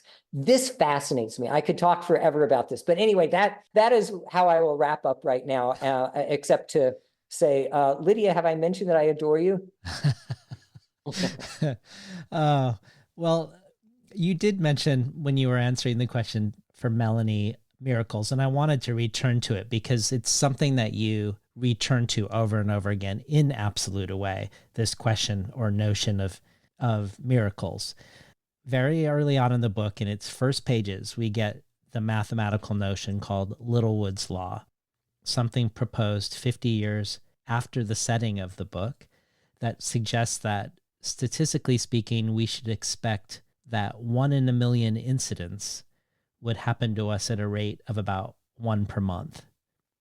We also get a weeping Jesus statue in India, a miracle that is later discovered turns out to be from a broken sewer line. And we also get the Amen protocol, which was developed after a study that showed that 57% of people surveyed believed God would save a family member even after the physicians said conclusively that no further treatments were available. So Johns Hopkins, in their terminal cancer program, created this protocol to maintain trust with these patients, affirming their aspirations, sharing the aspirations with their loved ones, educating them on the medical issues, and then staying the course until they discover for themselves that they won't be saved. And you cite an inscription on a 2,000-year-old Roman tombstone. There is no boat in Hades, no ferryman Charon, no caretaker Icos, no dog Cerberus. All we who are dead below have become bones and ashes, but nothing else. All of this feels decidedly secular and sober-eyed and materialist, and yet the physics that you embrace feels, for lack of a better word, magical or mystical, even if it is also true. In Shrapnel, you quote Lydia Yuknevich's protagonist in her novel Thrust as saying, "Stories are quantum," and you yourself say, "Serious stories of the now are the antithesis of Newtonian." So thinking of what quantum physics tells us, which I think is contrary to the way we generally move through our lives, it made me think of something the filmmaker Jean-Luc Godard said that I love about the two founding icons of cinema, on the one hand, you have the Lumiere brothers, who are generally thought of as the realists and the documentarians. And on the other, you have Georges Méliès, who's always characterized as the fantasist. The Lumiere brothers are the ones who created the iconic film of the train moving toward the screen that caused everyone in the audience to lurch and scream in the theater. And it looks like a straight-ahead documentary film. Whereas Méliès did these iconic fantasy films, such as A Trip to the Moon, but also shorts that were like magic shows using techniques to trick the eye through editing and otherwise. But Godard inverts the framing of them, calling the Lumiere brothers the fabulists because they fool us into thinking the representation of the train is a train, that what we are seeing is real, whereas Méliès is the true documentarian, not only getting to a deeper truth through artifice, but also through the artifice itself not being hidden but shown. I don't know if this applies to what you're doing with miracles, but I wanted to return to it because of your return to it. It feels almost like a rock in your shoe or an irritation, perhaps, that we humans need to look for and find a weeping statue when so much is really unbelievably wondrous in what we can actually prove. But talk to us what this worrying of the notion of miracles, why that becomes a part of the story of Absolute Away. So in my mind, that takes us actually back to Derrida and a kind of Derridian move. One of the things that Derrida brought to philosophy, or to let's call it thinking, that at least Western thought, but I would actually say probably most thought made a deep mistake about, is the notion of thinking in either ors, right? I mean, certainly Judeo-Christian thought is so heavily based in either ors, right? Either you're saved or you're not. Either you're a good person or you're not. Either there are miracles or there aren't. Either you believe or you don't. And what Derrida introduced in a very wrenching sort of way was the idea that that was a mistake in an approach to experience, and that indeed everything is both and if you look at it closely enough. And this goes back to Derrida's notion of the trace, that one can't actually use a word in an either or construction that doesn't always already carry its opposite within it. So am I a good person or a bad person? Yes. Will I be saved and will I not? Absolutely. And this goes back to somebody before Derrida that Derrida was also sort of touching on, is Wittgenstein. A lot of this comes down to language problems of how we designate things rather than how they are experienced. And both of those points take us back to Nietzsche's notion of perspectivism, the idea that one of the fallacies of the history of philosophy. Okay, quick history of philosophy. So Nietzsche's thought in philosophy was that Heraclitus got it right, the pre-Socratics got it right. Interestingly enough, the Buddhists who rhyme in so many ways with Heraclitus got it right. Then there was this 2,000-year mistake that was introduced by Plato called Platonic philosophy, and Aristotle called Aristotelian philosophy, and Nietzsche was going to correct it because he had no ego. And that notion of correcting it went to this idea of the problem isn't the problem is the perspective one takes on the problem. And if you tease that out and nuance it, you get to somebody like Derrida, who said, you know, let's talk about the miraculous for a second. Is the miraculous a problem with language? Because miraculous has such a sort of Christian backbeat to it. And so basically to say the word miracle is to fall into a whole, 2,000-year history of how to see things in indoctrination. Or do we simply reinvent a kind of language for those moments? And we get away from words like wonder, and we get away from words like miracle, and we get toward the experienced moment. So we fall back on these incredibly overdetermined words to express a moment that we've lived. that needn't actually have been that thing, if that makes any sense.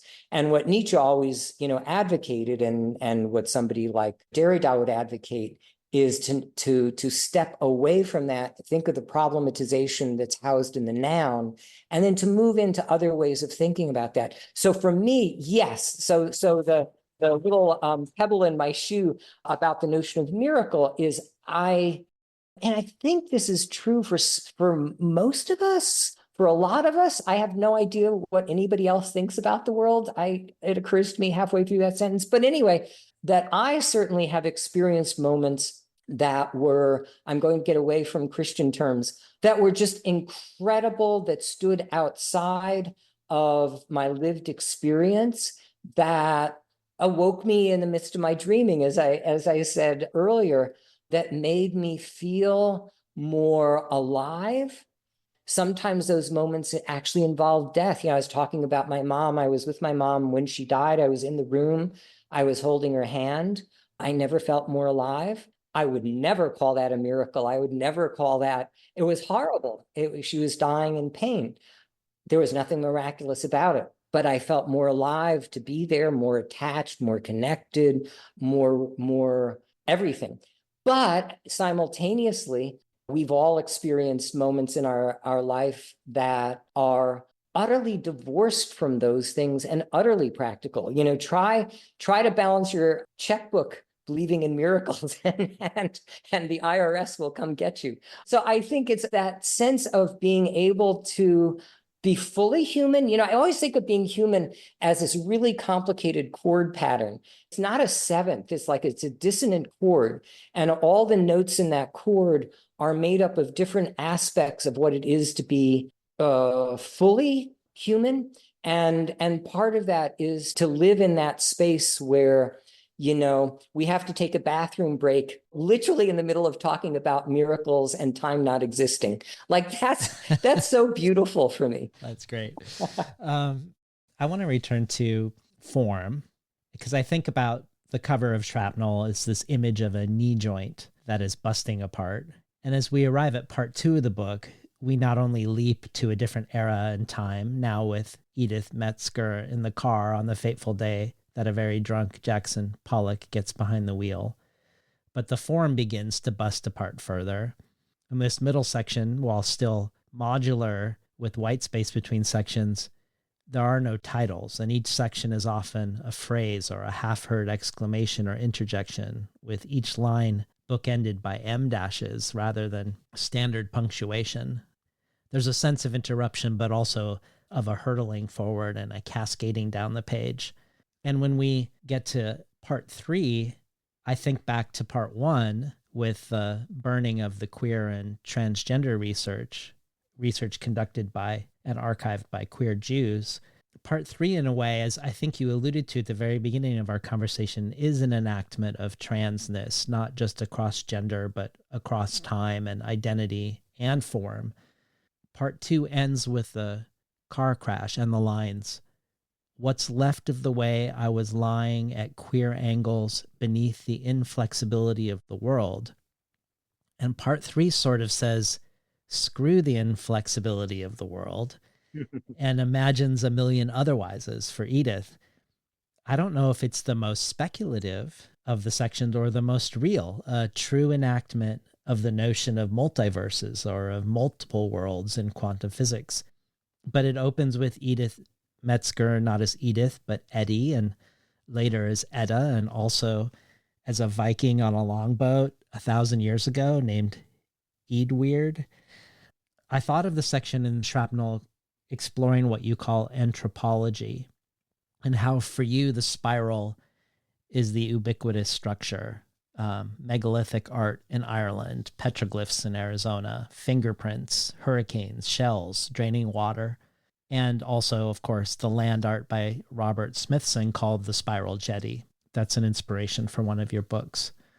But how do you view the third act of your 3-act structure for this book formally? How do you view this post-death section, or this section that happens instead of death or despite death or alongside death? So let me quick go back to the Pollock section, because it actually takes us back and completes a circle that we began with me reading the Pollock biographies. Why was I reading the Pollock biographies? So I was in MoMA, and you know how many times we've all been witness to a Pollock painting or any other painting, and sometimes they are speaking to you and sometimes they are not speaking to you. I was in front of one, and it was the first time in my life that I actually felt the painting, as opposed to talk about it or intellectualize it or go, oh, that's really, you know, enlivening or whatever, but like truly was there. I totally saw Pollock in a way I hadn't seen before.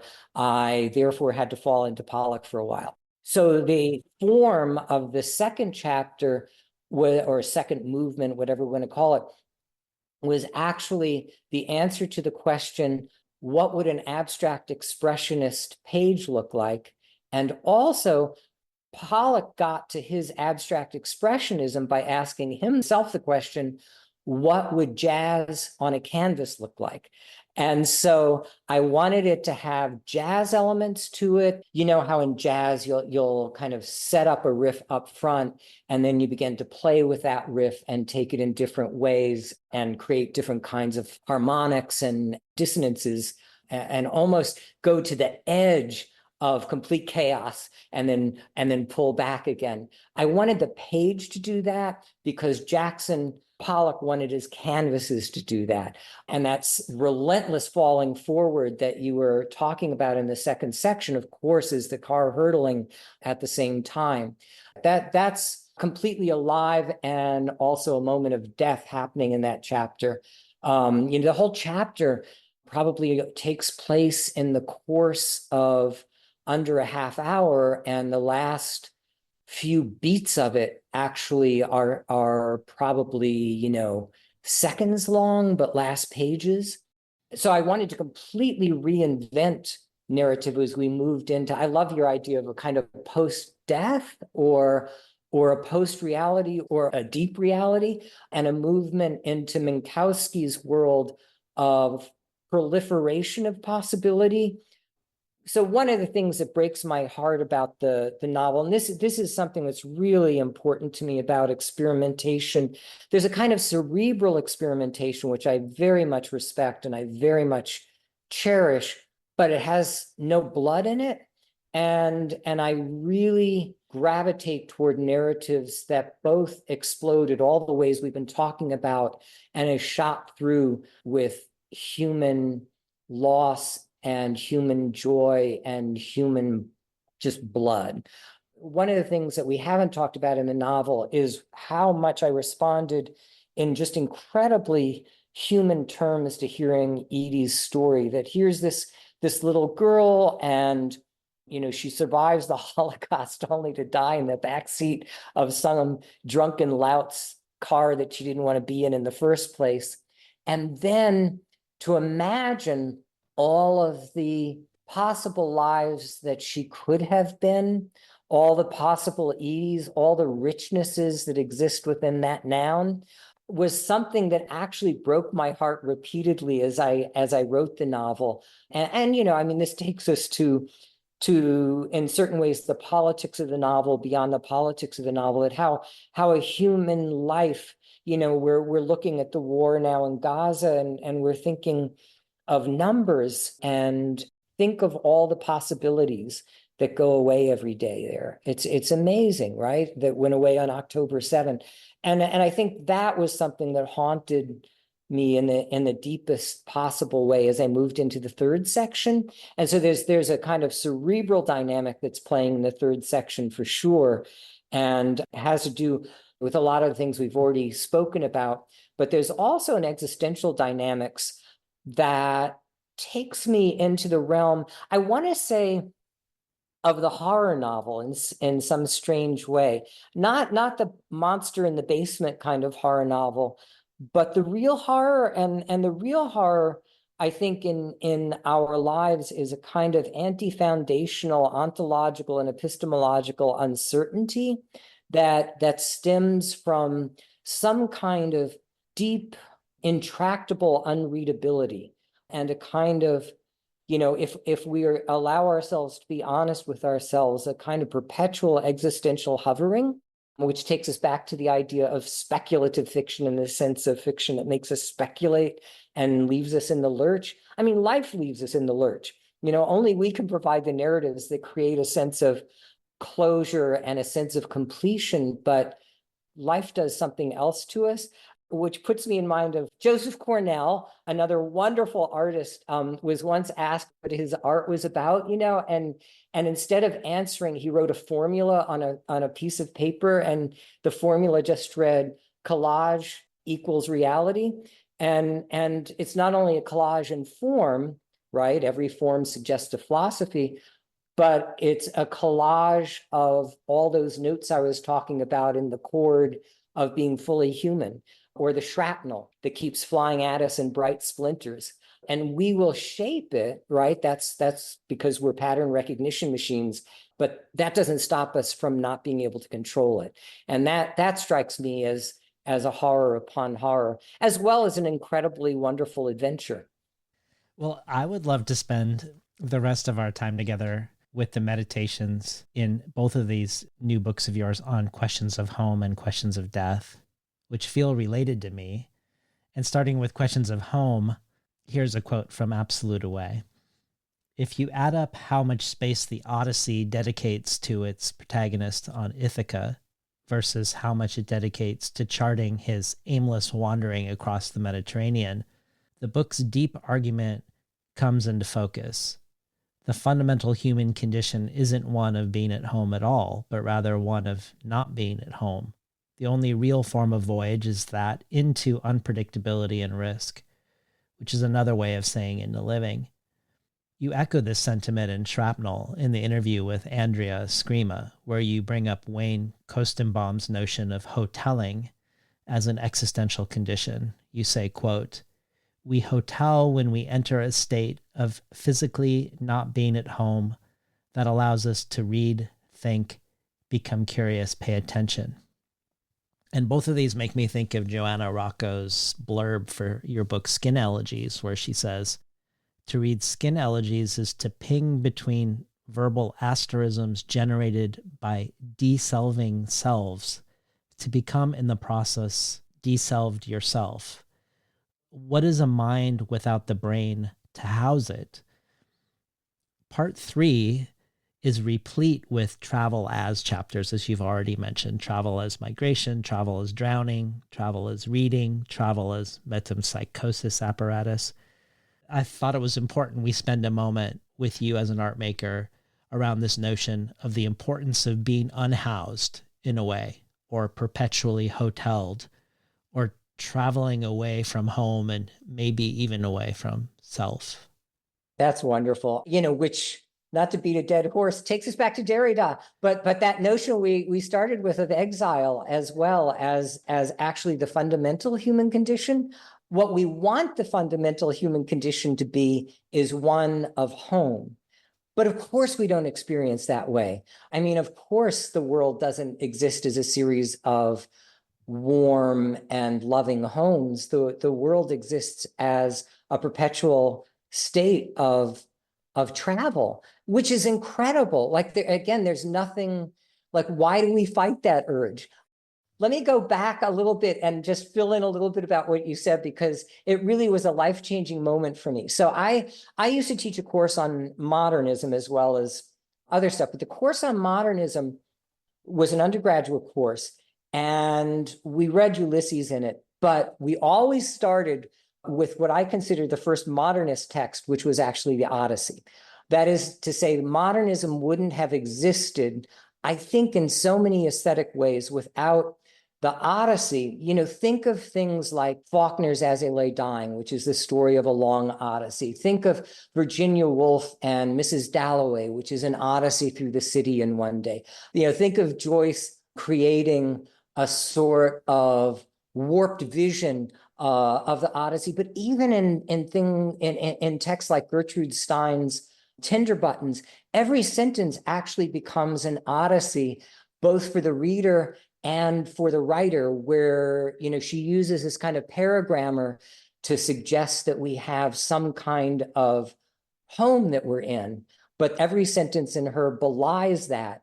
Every sentence in that and Tender Buttons sends us adrift, so that we always know less at the end of the sentence than we thought we did at the beginning of the sentence.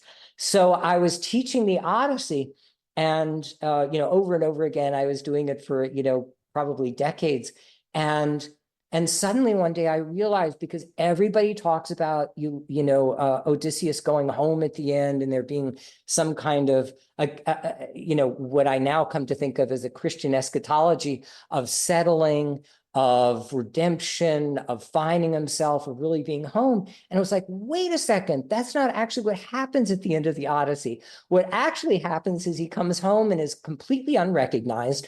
The place is swarming with people, the suitors who he's never seen. His wife has no clue who he is. Why? Because at a very deep existential level, he's not the same person. He doesn't look the same. His cellular structure isn't the same. His thoughts aren't the same. His beliefs aren't the same. He's not the same person. He is literally hoteling in his body. And then there is a last chapter, or a last book, which nobody talks about in the Odyssey. He doesn't stay at home. Like they always like wrap it up that he goes to sleep with Penelope and they lived happily ever after. And as I always say in my lectures, people always live happily ever after until they don't. And then they have to go out, and he has to actually do battle with the offspring of the suitors in a war. And so indeed, the last we see of Odysseus is leaving home again, not staying in the home that wasn't home. So that to me personally was just a profound insight at the very beginnings of Western culture, the recognition that home is a kind of illusion. And, in Freudian terms, you leave the home of the womb and it's all exile, man. You get exiled from the womb and the rest of your life. And then I think there are all sorts of homes we're continuously leaving. We're leaving homes of what we might want to think of as, what was once upon a time thought of as normative gender, or that once upon a time, back to Lukács, was thought of as categorical thinking, which was somehow implied to be true thinking, logical thinking, reasonable thinking.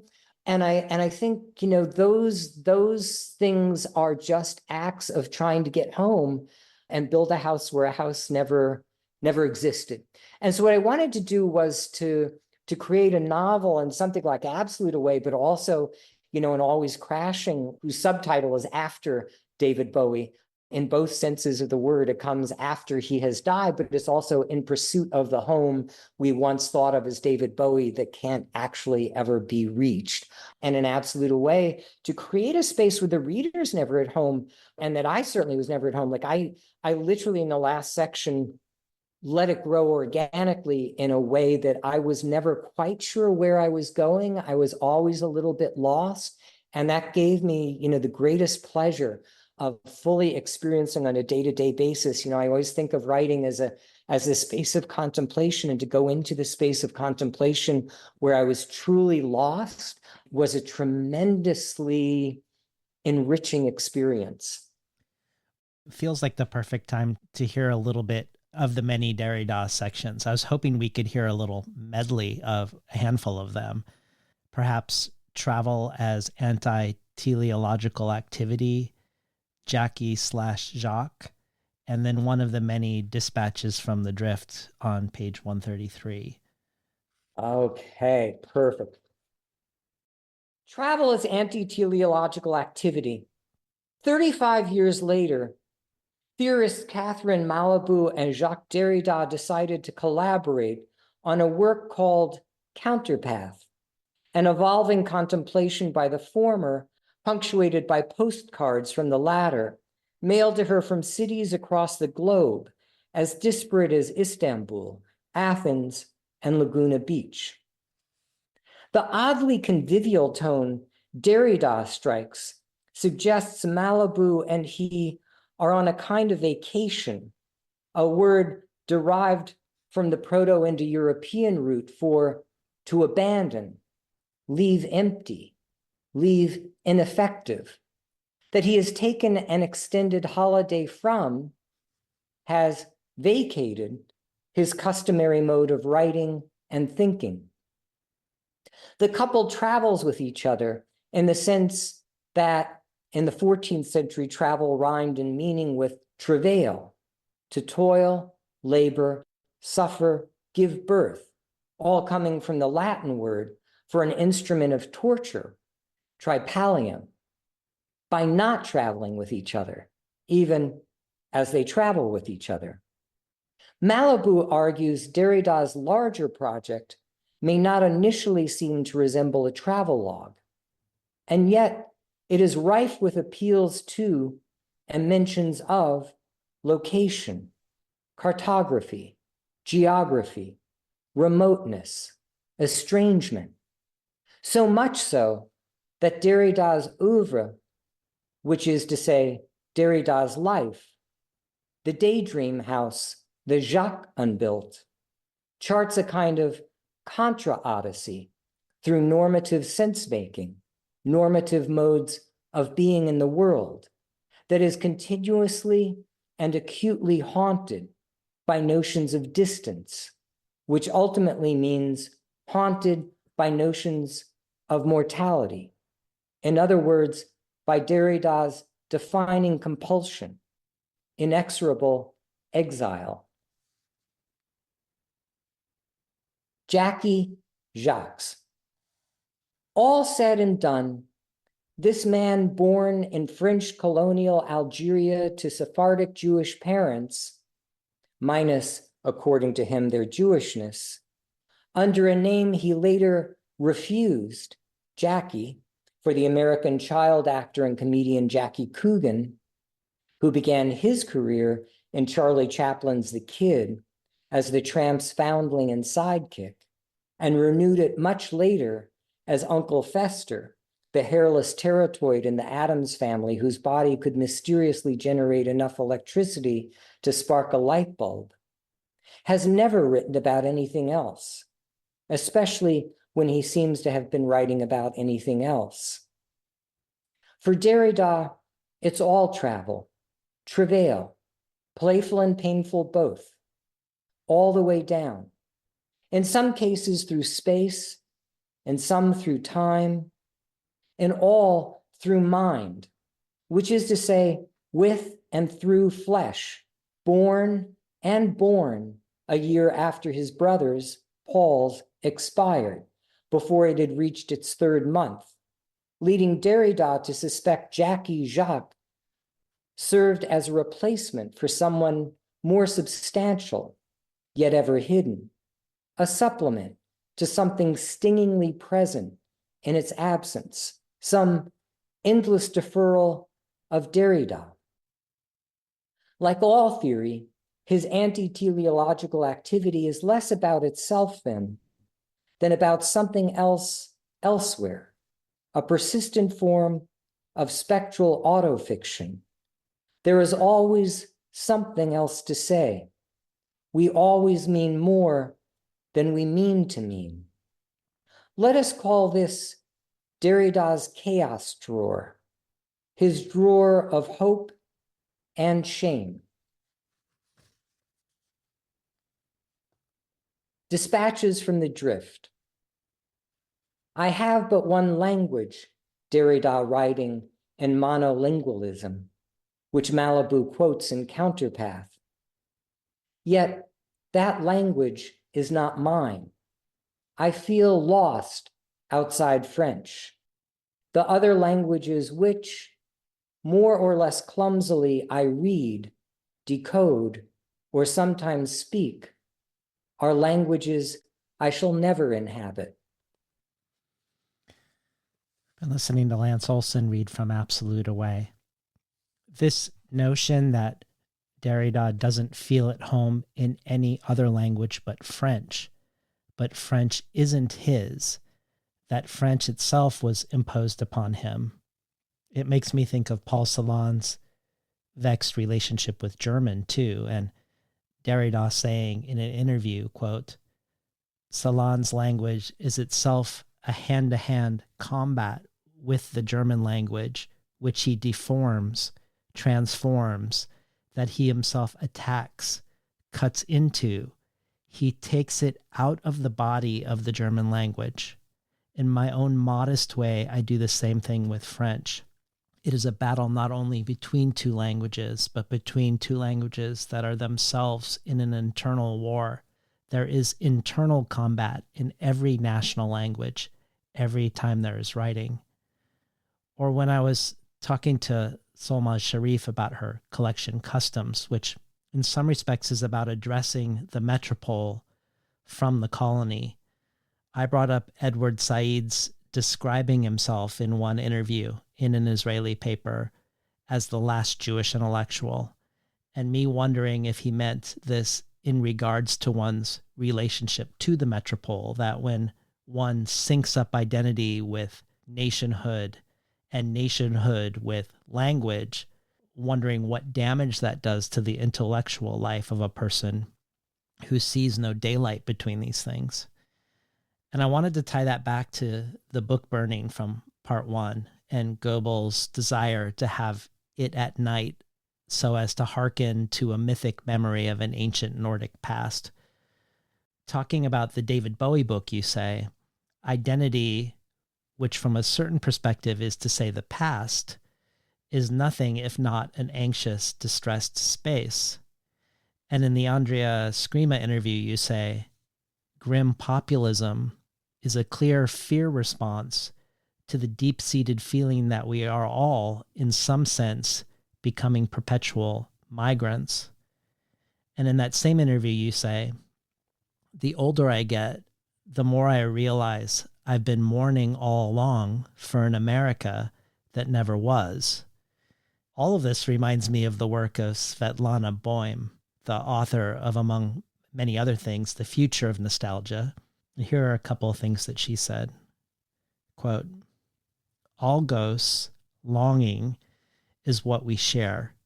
Yet nostos, the return home, is what divides us. It is the promise to rebuild the ideal home that lies at the core of many powerful ideologies of today, tempting us to relinquish critical thinking for emotional bonding. And, quote, the danger of nostalgia is that it tends to confuse the actual home with an imaginary one. In extreme cases, it can create a phantom homeland for the sake of which one is ready to die or kill. Unelected nostalgia breeds monsters. In a way, this feels like it touches upon the politics of your aesthetics, but I wonder if this is how you yourself would see it. Absolutely. I think that hits to the core of my sense of so much of what we've been talking about. I mean, it's reframing it, right, in a slightly different key, in the key of nostalgia. But nostalgia is an incredibly dangerous thing. That's a concept that it has shot through the American landscape. You know, back to my dear students, I'm talking about my undergraduates. My graduates were a different kettle of fish, but my undergraduates, you know, had bought into, for instance, the nostalgia of the 1950s as being a quiet, beautiful, serene place that their grandparents would, you know, talked about.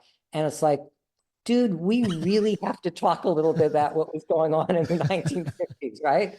But that is America to a T. And Trump, you know, make America great again.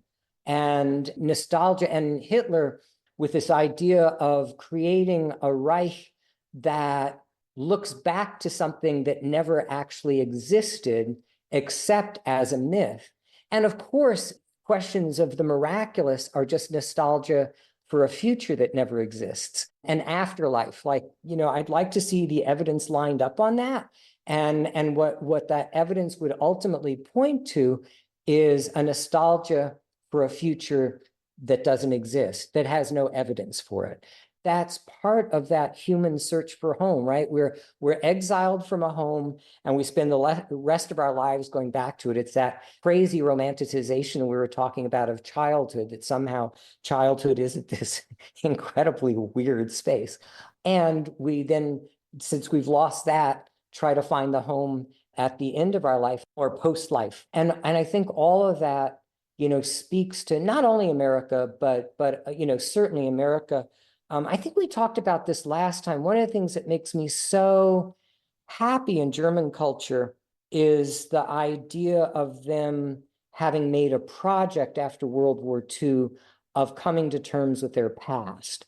How you create sculptures to something that can't be represented. How you write about a time in history where your country went mad in a way that doesn't suggest that it was because they were German somehow, because it couldn't happen anywhere else. Indeed, it's just the opposite of that, and now we're seeing that happen in our country. I find that like a really interesting way to do that. And nostalgia also, this takes us back to a theme you brought up and we just touched on, which is the prevalence, the infusion, the cellular awareness of death that we get. This idea that we'll do anything to believe that we won't stop. And I think, that's obviously where absolute away without giving away too much goes. That idea that we have this tremendous desire to tell ourselves stories that there'll be a happy ending to, which are nostalgic stories. And as I say, all endings are happy until they're not. That's a beautiful way of saying it, both at a cultural level and at an individual level. That resonates deeply with me. Well, as we're coming to an end and we're talking about endings, you explicitly connect questions of home to the theme of miracles in the book when you say the desire for miracles is another way of asking, can I please go home? But I wanted to take these notions of leaving home or even traveling away from self and away from belonging to questions of death, because this is definitely a death-haunted book, not just because of Nazi Germany and the car crash that kills Edith, but most of the children's games in part 1 are death-haunted. Melanie's reading of Picking Up Their Own Bones, a game where kids imagine the deaths of their parents, but also the cockroach game is a game of alienation that culminates as well in isolation and then ultimately in death. This isn't a preoccupation only of this book. The epigraph in Skin Elegies by W.S. Merwin, tell me what you see vanishing and I will tell you who you are, feels connected. Your meditation on Robert Smithson's Spiral Jetty land art too, where you say, from the moment it is completed, it is undoing itself. But perhaps the most moving one for me is the Shrapnel chapter called Lessness, which interbraids accounts of people in your own circle who are dying and in what ways, alongside famous suicides. In this section, you quote Nietzsche as saying, the living being is only a species of the dead and a very rare species. And where you yourself say, that which separates us from the world, our sphincterial control, our skin, our biological deep sea suit gradually goes away. We are always becoming something other than we are, something other than we want to be. Like it or not, we are always traveling away from ourselves, which makes me think of what you've already referred to, termite art, the notion of moving forward by eating into our own boundaries, which makes me wonder about your attraction to the form of an exploded knee joint, let's say on the cover of Shrapnel, but not just there. If it's really a way to write alongside death, or to have a practice of writing that is porous to death or porous to what we will be when we aren't this. I think I want to go 2 different places. One of them is Pynchon, very, very young. I read his introduction to Slow Learners stories, and there was a line that really stuck out to me that said, serious fiction only begins when it has a serious attitude toward death in it. And I realized at my very, very tender age of whatever it was, probably my late teens, early 20s, that I really didn't have that. I had pretend relationships to death, but when you're in your early 20s, you indeed at the deepest level feel you're still immortal. if I track back over my fiction, I really do see it becoming more what I always wanted it to be at the moment that death entered into it. Lessness, that essay that you referred to, also, I think the late 90s, very early 2000s, a sense, a kind of haunting by death entered into it. But I also want to go a different place with that, and that's back to the both and rather than either or. I think a lot of us are dead much more than we're alive anyway. And I also want to go to a quote by Wallace Stevens, which is, I think, pulls a lot of what I think about together, which is that death is the mother of beauty. I don't want to go to a place of nostalgia in the future, and I don't want to go to a place of nostalgia in the past. I really want to be in a space that is aware of ending continuously. Anybody who hits a certain age every morning getting out of bed is reminded of that. And to relish in that experience. One of the things that I admired so much about David Bowie at the end, David Bowie went through this weird phase in the late 80s of making a lot of money with Let's Dance and all that. And then he went into this really even weirder phase in the 90s with Tin Machine, where it really wasn't very interesting music and all of that. And he was just kind of trying this and trying that to come back. And then in the early 2000s, when he actually began to suffer one of his first of his 6 heart attacks, and the cancer set in and all of that, his music flourished. And The Next Day came out, that album was just fantastic, which has this incredibly haunting song called Where Are We Now, where nobody in his 20s, 30s, or 40s has a voice to sing that song, man. That's a voice that has an awareness of where it's been, how it's been beaten, how it is so frail at times and so magnificent at times. Just an incredible song. And then Black Star, which a lot of people aren't aware of, is actually radiologist slang for, in a mammogram, there's a certain kind of cancer that appears as a black star.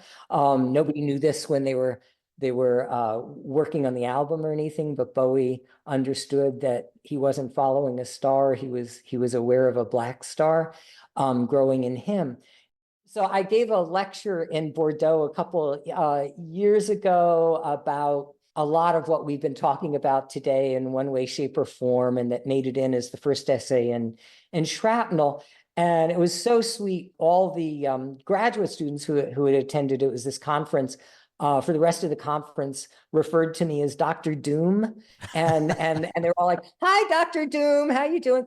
And what they heard in my talk was exactly what I hoped they would hear, which is that this is not pessimism. This is not what pessimism looks like. This is not what optimism looks like. This is what living looks like. And to me, for me, obviously, to talk about the death of the Great Salt Lake, which is predicted to happen within the next 5-7 years. It's already lost 800 square miles of itself and has about 900 more to go. There's already arsenic in the air. There's already other heavy metals in the air. Or to talk about, my mom's death, which is always a little easier because it's death that's outside of us, or, the death that's housed within all of us, and how that becomes a little bit more prevalent and if we're lucky, a little bit more prevalent and a little bit more prevalent over time. That doesn't strike me as a negative. That strikes me as a really beautiful thing. And it goes back to Smithson and his notion of anthropology, which is the study of things winding down. And he talks about how civilizations will always wind down. There's only one way for civilizations to ultimately go. People will ultimately wind down. There's only one way for that to go. But for goodness sakes, why do we ever think of that as a negative? Why do we ever think of that as anything except part of this anti-teleological narrative that we're a part of? It's one damn thing after another, and then there isn't. That's not an ending. That's just called living until it's not. Well, that's a great I think that's a great place to bring us, if not home, to a resting place for today.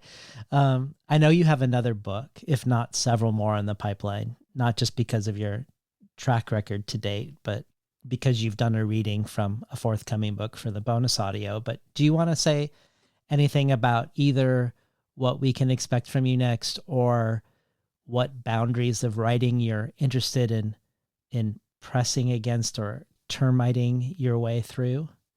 Actually, both answers are the same. I'm working now on a novel about Henry Darger, who's, the so-called outsider artist who wrote over 30,000 pages of novels that were never published, never even found until he was well along on his deathbed, but also painted these really breathtaking painted collage, put together, built painting-like things, scrolls that were almost like medieval scrolls that were scenes of children being tortured, of this kind of beautiful land, these hermaphroditic children called the Vivian girls, in this strange and beautiful land that also was deadly. And so a lot of the themes actually that he was exploring, and my goodness, childhood was anything but a romantic frolic for him, resonate a lot with what I'm up to. And so I've been looking for ways of combining image and text that take me in new directions. I've also been really interested in something that Darger embodied, is the idea of writing not being about something that needs to be public, that isn't why we do this stuff. And, there's always the question that an artist needs to ask oneself at some point in life is, if I weren't being praised for what I was doing, if I weren't being acknowledged for what I was doing, would I still do it? And I think early on in my teens and 20s, I say, hell no. I'm doing this whether I admit it or not at the time. I'm doing it because I want to be loved. I'm doing it because I want to have attention paid to me. I'm probably doing it because I'm an introvert in some kind of, really broken way, and that my art is a way to become an extrovert without me having to be present, all of those kinds of things. And then, as I say, maybe about 20 years ago, 30 years ago, I really took a different turn. And because of this stuff I was writing, it wasn't going to make $1 million. It wasn't going to gain a lot of attention. And was that okay? And, I was like, hell yeah. Actually, that's why I do this stuff. And that's how that idea of contemplation developed for me, that some people meditate in the morning, and some people read philosophy, and some people go out for beautiful walks. And I sit for 3-4 hours every morning and look at a page and think and feel on it. And it makes me end the morning feeling, again, more awake to the world in all of its contradictions and complexities and desires and longings and all of those things. That's why I really do this stuff.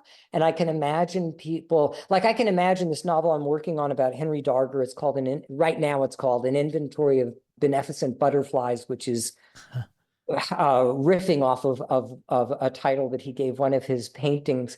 Would be totally not something that publishers would be interested in. And it's like, is that okay? And it's like, yeah, that really is okay, because then I've hoteled in a really productive way.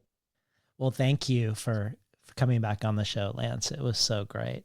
Oh man, thank you so much. I appreciate this so much. And you really do bring out the best in the people you interview and how you interview.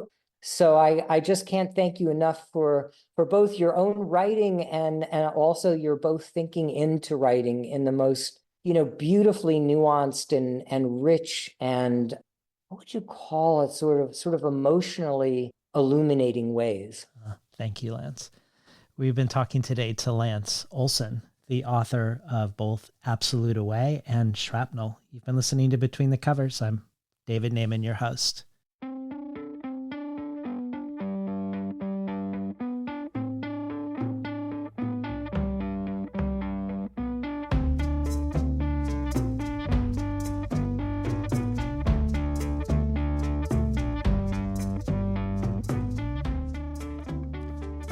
Today's program was recorded at the volunteer-powered, non-commercial, listener-sponsored, full-strength makeshift home office of me, David Naiman.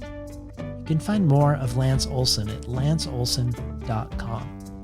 For the bonus audio, Lance contributes an extended reading from his future novel, An Inventory of Benevolent Butterflies, about the life and work of Henry Darger. This joins bonus audio from everyone from Melanie Ray Tone to Lydia Yuknovich. And the bonus audio is only one possible thing to choose from when you join the Between the Covers community as a listener supporter. Every supporter can join our brainstorm of future guests, and every listener supporter receives the supplementary resources with each conversation. Additionally, there are a variety of other potential gifts and rewards, including the bonus audio archive, but also the Tin House Early Readership subscription, getting 12 books over the course of a year, months before they're available to the general public, to a bundle of books selected by me and sent to you. You can find out more at patreon.com/betweenthecovers. Or if you prefer a one-time donation, you can do so by PayPal at tinhouse.com/support. I'd like to thank the Tin House team, Elizabeth DeMeo and Elisa Ogie in the book division, Bess Steidel in the art department, Becky Kramer in publicity, and Lance Cleland, the director of the summer and winter Tin House Writers Workshops. Finally, I'd like to thank past Between the Covers guest, poet, musician, composer, performer, and much more, Alicia Jo Rabins, for making the intro and the outro for the show. You can find out more about her work, her writing, her music, her film at aliciajo.com, ALICIAJO.com.